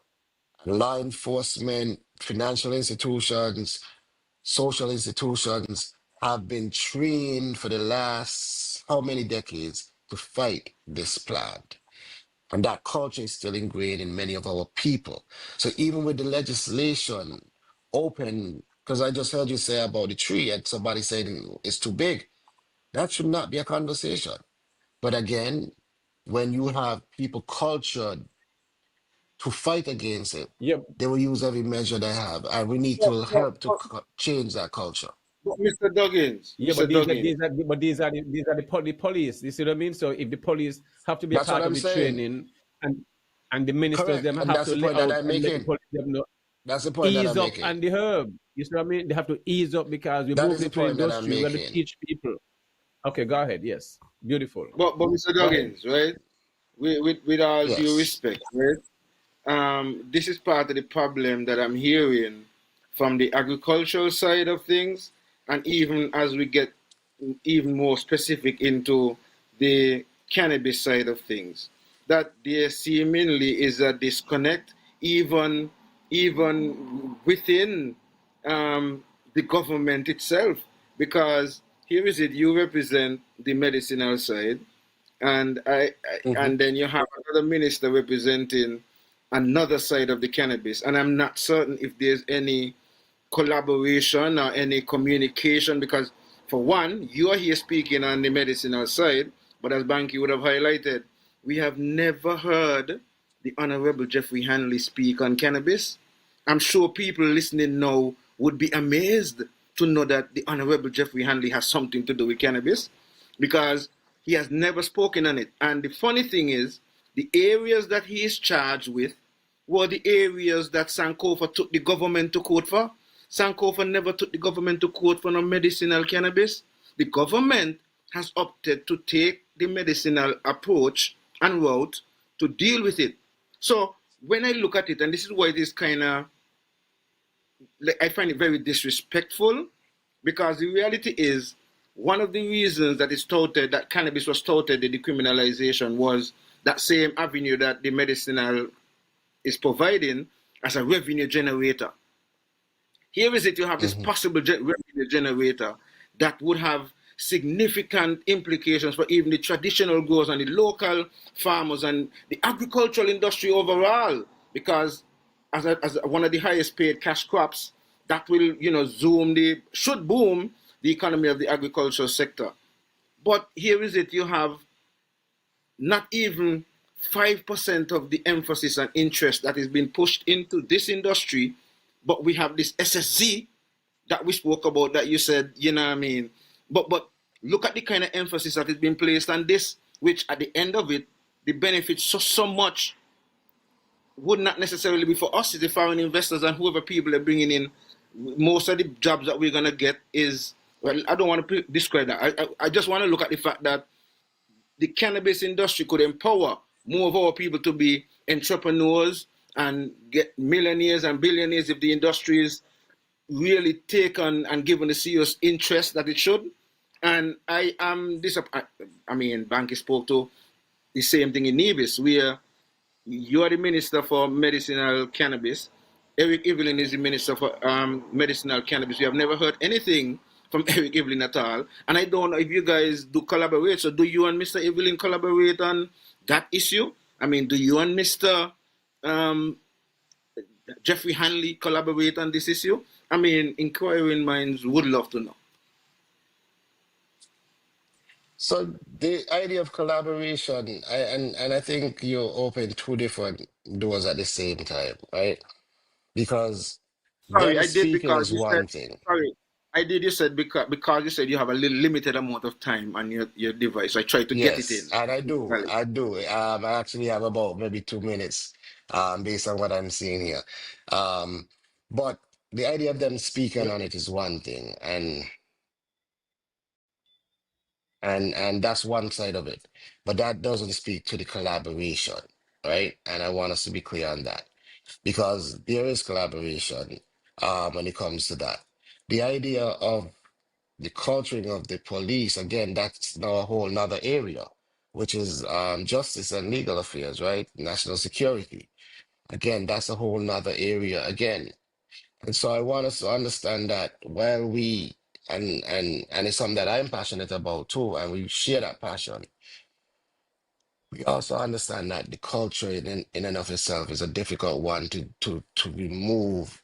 When you've had a police officer who all his training, all his years of training has been taught to attack this plan, he's going to find reasons to fall back to what he knows. Even though the law, the legislation is there, he has been told when he's out on site, we have to hold him accountable. Like I had a situation where um someone called me and said they had some plans and the police come and pick up their plans and they were upset. And I asked them one question. Did you have more than five? Then they paused before they answered. Turns out they had 20 some odd plans. And the police took up So why the police and not left leave? five. So why the police? So the The police police leave five. five? Yes. Five. But in Nevis, they not leave none But they at were all. upset. They want to take up all. But this you see, They might leave. but this is what I'm talking Yes. about. That personal culturing, right? So Yes. that's the personality more than the law or the government. And yes, the government is still responsible for helping to inculcate these ideas. But again, this is something that has been decades of culturing and training, decades of training, and we need to yeah, remove it. yeah, We but need to get rid Minister, of it. Minister, with all due respect, the culture in and all that is one aspect. But here is it that we are saying. Since 2019, I think that this decriminalized. No, sorry. Well, I'm not sure if it's No, 2019 or 2022 when you guys got in that the decriminalization took yes, place. Okay, let's say 2022, right? Here we are in yeah, 2025. about Here we are in yes, 2025, and that license that we're talking about that you need for the 5 trees and or for recreational purposes and or to get a lounge that you have to go to the Ministry of Ecclesiastic Affairs for, you can't get it. And that's what the police are saying. When I speak to the police, that's the argument that the police is presenting to me, that the reality is that the regulations that should be put in place are not in place. And so in reality, they have to continue to uphold the law which they are supposed to do. So they are blaming you guys. So the problem is, that's why I say it's a disconnect, because the reality is the government have 3 arms. You have the executive, which is you guys. You have the legislative, which is the police. and their job is to maintain whatever laws put in place. So if you guys ain't do Yes, your son. part to put your part in place, then they will continue to do what they do, and we are the ones who are suffering, and that's why we are crying out to you. Well, I mean, you right now facing the fire because you're here, but I would love to have that audience with Mr. Jeffrey Hanley. So when you go back, probably you could invite him, tell him we are inviting him over here to speak on that issue, and but that is Yes, where we son. are. Yes, sir. Yes, son. Before you go Yes. on, a minister short on time and he say device will go down, but next time the minister figure a device close to him. I mean, because this is a well entertaining agriculture, and when you come here, you know what I mean, we run over time, make sure we get in the question them right. But we wanted to touch on the Tabasco project, and you mentioned large amount of land. So how that project been going? Cause that's something that initiative that the ministry working towards. So what you explain what is that project and how is that going and the way forward and when will that be started and stuff, and if you're still running low, then you can, you know what I mean, incorporate any other points you want to incorporate before you leave. Yeah, so regarding that project, and again, it's beyond Tabasco. The whole idea is a farming project. Yeah. One of the things that developed that idea, and Banky, I think you were there on that visit, if I remember correctly, Yes, I was a where technical we officer at visited. the Southern University. Yeah. Correct, correct. We visited the Yes. Tabasco factory in Louisiana. We were able to Yes. secure a deal to become a steady supplier to the company of peppers. Now, this is an export market that we're developing. Export market that says any amount of pepper that you grow, we are able to consume it. And that is, again, an opportunity for us to earn foreign revenue. But beyond that, it's not just peppers that we are growing there. We are growing food, but we have a sure export market for the peppers. And we are saying a sure market means that we know once we grow these peppers well, we have somebody to take them off our hands immediately. We tested the plot down in Forest and it went well. The company sent in their technical professionals. They loved what they saw. And we now are getting ready to start exporting peppers. Now, that's one crop. We're not saying the entire country is just going to be peppers. We are saying we have a sure market for these peppers and we're going to be exporting them. Along with those peppers, we're going to be planting food that our people could consume and find other markets to support the export of these crops as well. We just put 67,000 banana and plantain trees in the ground. We want to get to a point to export bananas and plantains even more because we are now exporting some of these to neighboring islands. We also want to be able to export more tomatoes and export more of all our produce. And this is what we are saying. So part of it is consumption, but part of it is also export as well. Um, And Honorable the Minister, time is coming down. Mhm. Get any that's what question them? What is there? no. So I Any more was gonna question you have ask. there? We got a lot of questions, but I'm gonna ask if you can confirm that you will be back and schedule a time how soon you can be back with us on this platform because we haven't even touched any of the questions on the platform and you're gonna be out of here. So even if we ask them, you will not be able to respond to them live. So can you guarantee that you'll be back and how soon? Can you confirm Oh that? yeah, I mean, I can't confirm how soon just yet because I would have to look at scheduling. But what I could tell you is that I'll be back. Once you guys invite me, I'm always here. You guys reached out for this invite, and without hesitation, I accepted, and I'm willing to come back because these are fruitful discussions. And sometimes it's for people to hear what is happening because you have a lot of, in some cases, real issues, and in some cases, noise. And it's to be able to distill between the real issue and the noise. Right. And it's conversations like these that help us to cut through and cut through that issue, those issues, and come with a distilled conclusion. And I'm happy to share with whatever. Like I'm saying, we are here to serve. We are here to improve. We are looking at what is happening, and it's tough global climate all over. The geopolitics, climate change. When it comes to this sector, it's tough all around. But at the same time, what we are doing is making sure that we put the right efforts in to see the type of success that we wish to see as a nation. Remember, the Ministry of Agriculture is not the one actually farming. And the farmers are out there, they're saying what they're saying. You know, I went to Neil's farm, and he's one of the largest livestock producers in the country.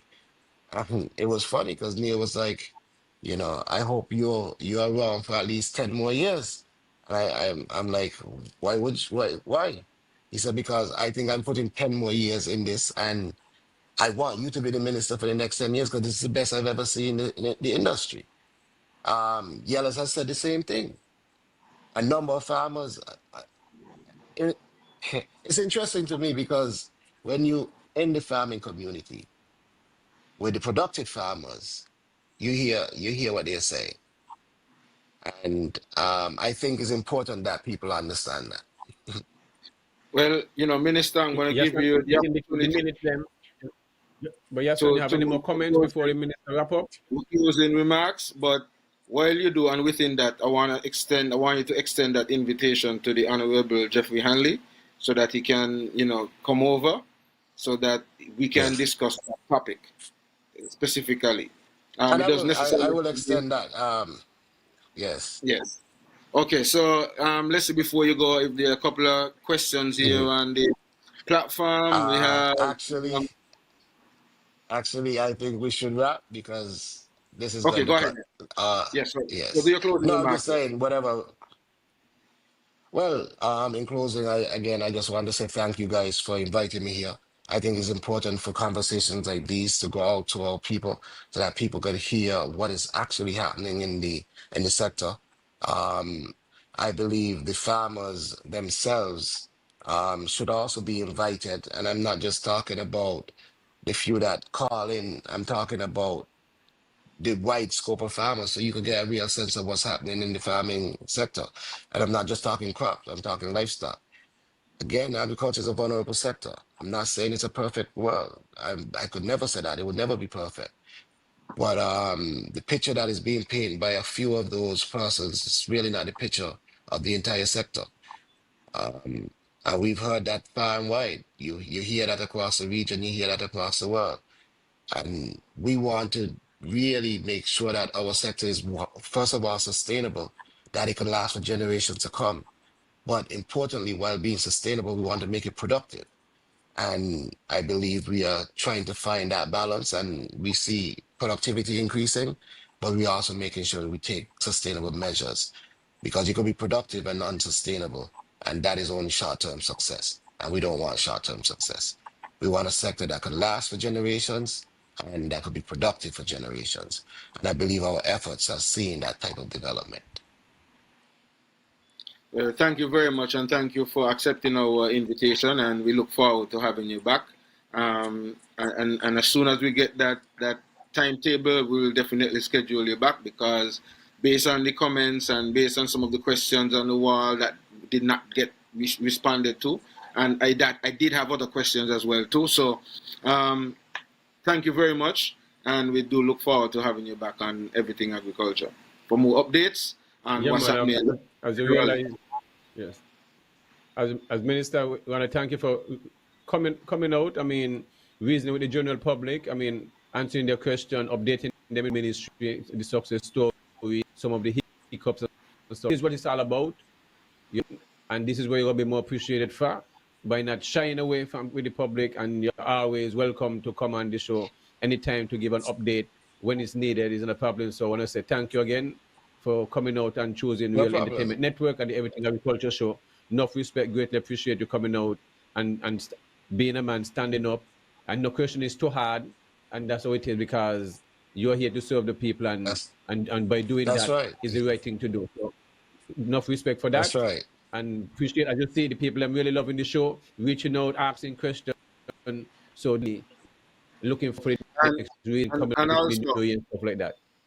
and also, there's a lot of technical experience and services here in Nevis, and we are here. Me and Banky, we putting up our hands. So whenever you're ready, you can always reach out. You know what I mean? You got it. We got your back. We always do. We always do.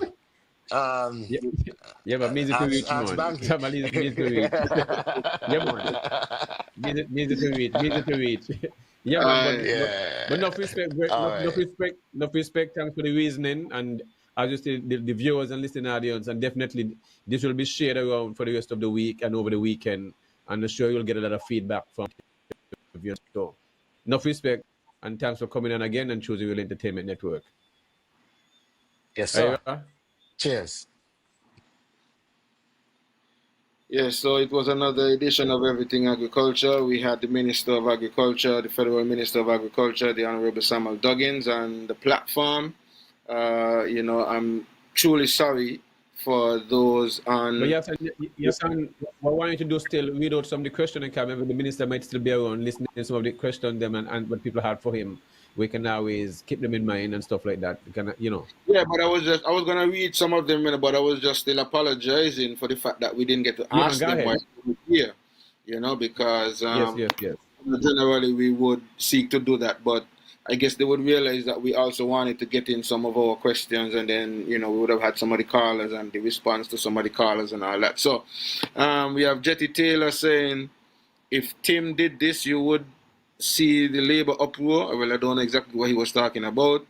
Ruthlin Hill said, good evening all. Jetty Taylor says, Samal, with that with that smirk, politicians are clowns.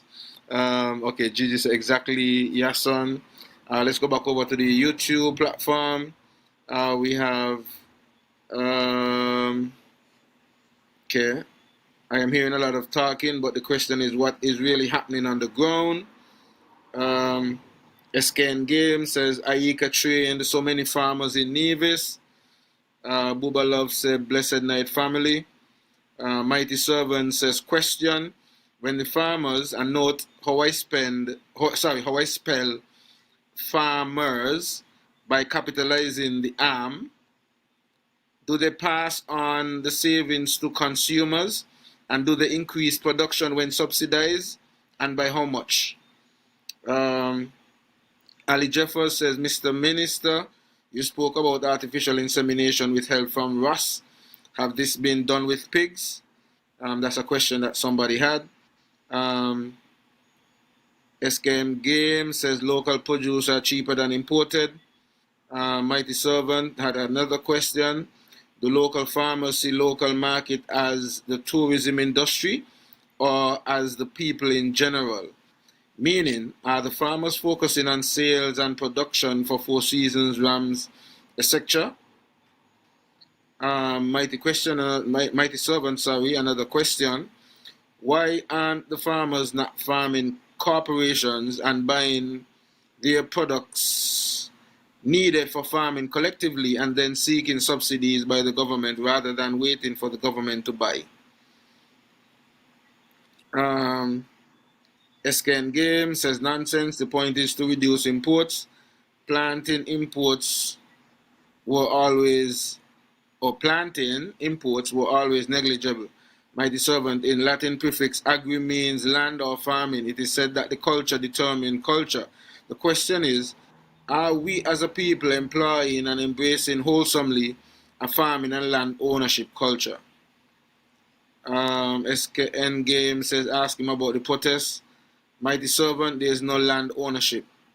What is the point of production if there is no consumption? I think the minister had answered that already. Culture determines civilization, that is. Booba Love, why is there so much more focus on plant-based farming? What about fishing? Gary Thomas, excellent points. Minister Duggins, ignore the political hacks and speak to the policies and programs that will expand jobs, income and opportunity for people. Booba Love said, thanks for that, Bankie. Gary Thomas says, relying on conjecture and opinion while criticizing stats is just sad. Booba Love, when will you get the law for the farmers getting certified to even own a BB gun rifle to protect his farm against a monkey? Poison attack on the farmers. Gary Thomas says, it is laughable and silly to think that you can undo deeply entrenched practices and customs in 2.5 years. It is good that the government is trying an unprecedented approach to lowering the food import bill. Mighty Servant says the police must be constantly retooled. The police who were there yesterday, more so, but the police who are coming on stream today should come trained to understand today's revised laws. Gary Thomas says government need to do a better job communicating the policy and programs around the weed industry. Gary Thomas says kudos to the hosts, impressed with how their passion and energy about SKN well-being is all around. The government itself should also, that's Escari, the government itself should also farm to compete with private farmers, but for security, the government itself should also farm not to compete with private farmers, but for security and reserves, maybe export. Okay, and those are the comments that are on the wall, Bankie, and yeah, I think that wraps up. And again, I apologize for you on the walls who, we did not get a chance to ask you a question, but as you would have heard, we have an open invitation to get the minister back on the platform, and as soon as his schedule is freed up or he checks his schedule, we can always reach out to him and have him back on the platform, and we will advertise it ahead of time so that we could have you and your questions and so on in earlier, and that you would get an opportunity to ask your question. So, Bankie, give thanks. Any closing? Yeah, but before I go, I would just want to let them check the calendar, because next week, Tuesday, we'll have Rusty Liebert. He'll be our guest on the topics. We'll be reason about what his plans are and his views when it comes to the way in what's going on within the economy and agriculture and whatever is going on. I think it's a Nevis and stuff like that, his views and his comments. And so we have looking forward for that reasoning. Also, on the Friday, Everything Agriculture, we're supposed to have Helen's Data. That's a females group based out of St. Lucia, but still have a branch in St. Vincent and the Grenadines, and also band based in Nevis. It's an all-female group. They've been doing some beautiful work. And then the 18th, that will be of Nevis here to face the listening and viewing audience. The Honorable Mark Brantley will hear reasoning about what's going on when it comes to agriculture, healthcare, the SSZ, and all these different stuff, and you know what I mean, and the economy of Nevis. So definitely mark your calendar for those things. So we definitely have a full month of reasoning for you this month also, and we still only have done last week. We have Shani Gray, the leader of PAM. She will also be our first guest on the Tuesday next month. So as you realize, we get in the ministers and them and on any other one who want to be a part of Real Entertainment Network, where we ask the easy question, cannot any hard question, because we understand this hard question thing. Question and question. If you're in an environment, anything should be easy to answer. So, and that's what it's all about. So really appreciate you guys tuning in. You all make the show what it is, asking the question and supporting us as. And also we're here to advertise. If you have any small business and you want to advertise, definitely we are about. Yes, sir. We have a call coming in here. Let me see what this caller have in mind. Caller, good evening. You're live. Waiting, Bankie. Yes, I. How do you do? You're live right now. What's on your mind? Well, I just said I had a format with discussion with the in the in the federal ministry. Yes. So I realize some of the things I ain't got to farm late, but I'd like to get a real clarity on how could we cutting down import bill, the food import bill, when we knowing that this is a two import bill that we are practically buying at. And if you're going to tell me to a $50 million, where the other 150 going? I'm going to ask the minister when he come back. I'm going to ask the premier when he come on too. You can call in and ask this question. This is something that really clarify now. We see us in what we stating as looking to be our sustainable island state. Yes. When you're looking at a sustainable island state, as it's being the first, as the Prime Minister boldly stated, with the cabinet being actually out that statement, but not classifying how the work will bring forth that value of view. Yeah. So where we're looking at as a people. Yeah, but Carla, before we go, Carla, wrapping up, you're also a member of the Cannabis Authority, and we have people, Herb is being pulling up, I mean, and you still have, well, I mean, you sit on the Cannabis Authority, so what is your take when it comes to that aspect of it before we roll out? Well, on the level of my view, Herb should be not being a class as being fighting in this society that we say we're living in. If we create a dynamic of industrializing the herb as a way of economic, and not just by prayer, because we could see a dollar coming in, a prayer that we can see how we could change the value of how we outclass the way of drug use. Because if we are only looking at just saying we're enhancing our industry and then claiming to have another legislation is bringing a different turn within our people in the use of herb in its natural stage. They are taught violating human in this fullest capacity. So I'm here sitting not just as a member of the committee, but sitting as a citizen of Sigis and Nevis and people widely in the region. We need to stop have police and army man being bombarded against the use of herb, because this is a shit that we call it the just act and relating to something of their emphasis that they say they're eradicating all illicit drugs that have created guns and crime in our region. But let me ask a question quietly. How could a plan that is naturally staged from the power of the Almighty, not mankind, you know? Because all these things that they create... 10 seconds, Carla. 10 seconds. 10 seconds. But this time now we really do proper education and stop the so for personal gain. Until we wake up and do that standard, then we'll know that we have to tell our police and army man we are not guilty for the use of herb. And that is, I was saying that, not just by a committee member, but being a person living in the shores of Sigis and Nevis and the wider part of the region. Because they're not granting no livelihood. We should see people being harassed for the use of herb. All right. Whether you eat it or you drink it or you smoke it, don't harass the people them. This time now we start doing a better way of how we deal with education towards the use of herb. All right, thanks for your call, Carla. Yes, thanks. Enough respect. Yahsonn, that was a last call there. Anything you want to wrap up there? Any additional answers, question?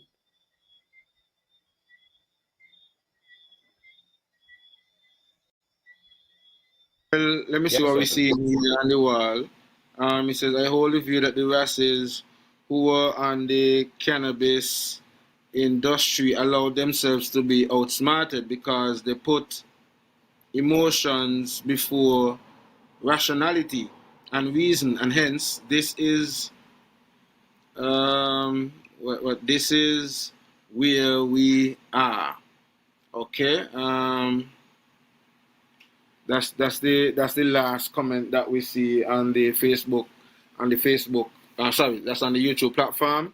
Bankie, I think there are a number of things that I would have liked to really get further into. I'm just happy that he is willing to come back, and he has given us that open invitation, so we're definitely going to have him back.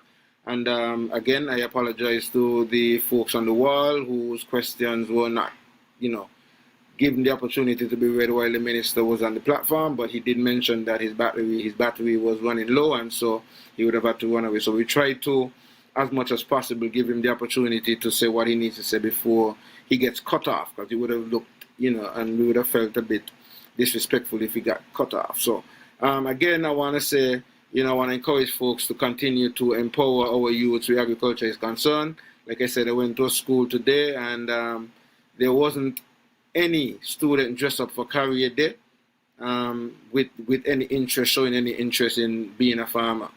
And I was not too happy about that, but I was happy that I met a young lady it was at the VOJ in primary school, a young Daniel. I don't remember her first name, but young Daniel. I want folks to look out for that young lady. She's in grade 6 and she's making her ice pops from natural fruits.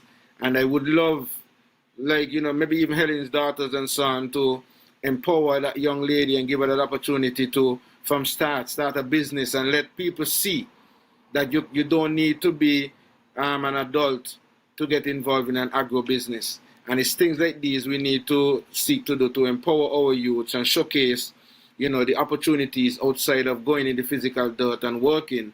Because that was one of the things I tried to highlight today in my presentation, that, get away that paradigm of the typical farmer in the, boots and dirty clothes and cutlass and hoe and fork and so, and show that the modern day farmer can come with just a computer and a phone and just be as effective with all of the modern technology and all that's going on. So with that said, I just want to continue to encourage people to, be involved in farming in some way, shape, or form, and see you guys next week, Tuesday, when we're here with Rusty Liber and another edition of The Topics. Until then, enough love, guidance, and protection. Bankie, enough respect. Ira and the team, enough love.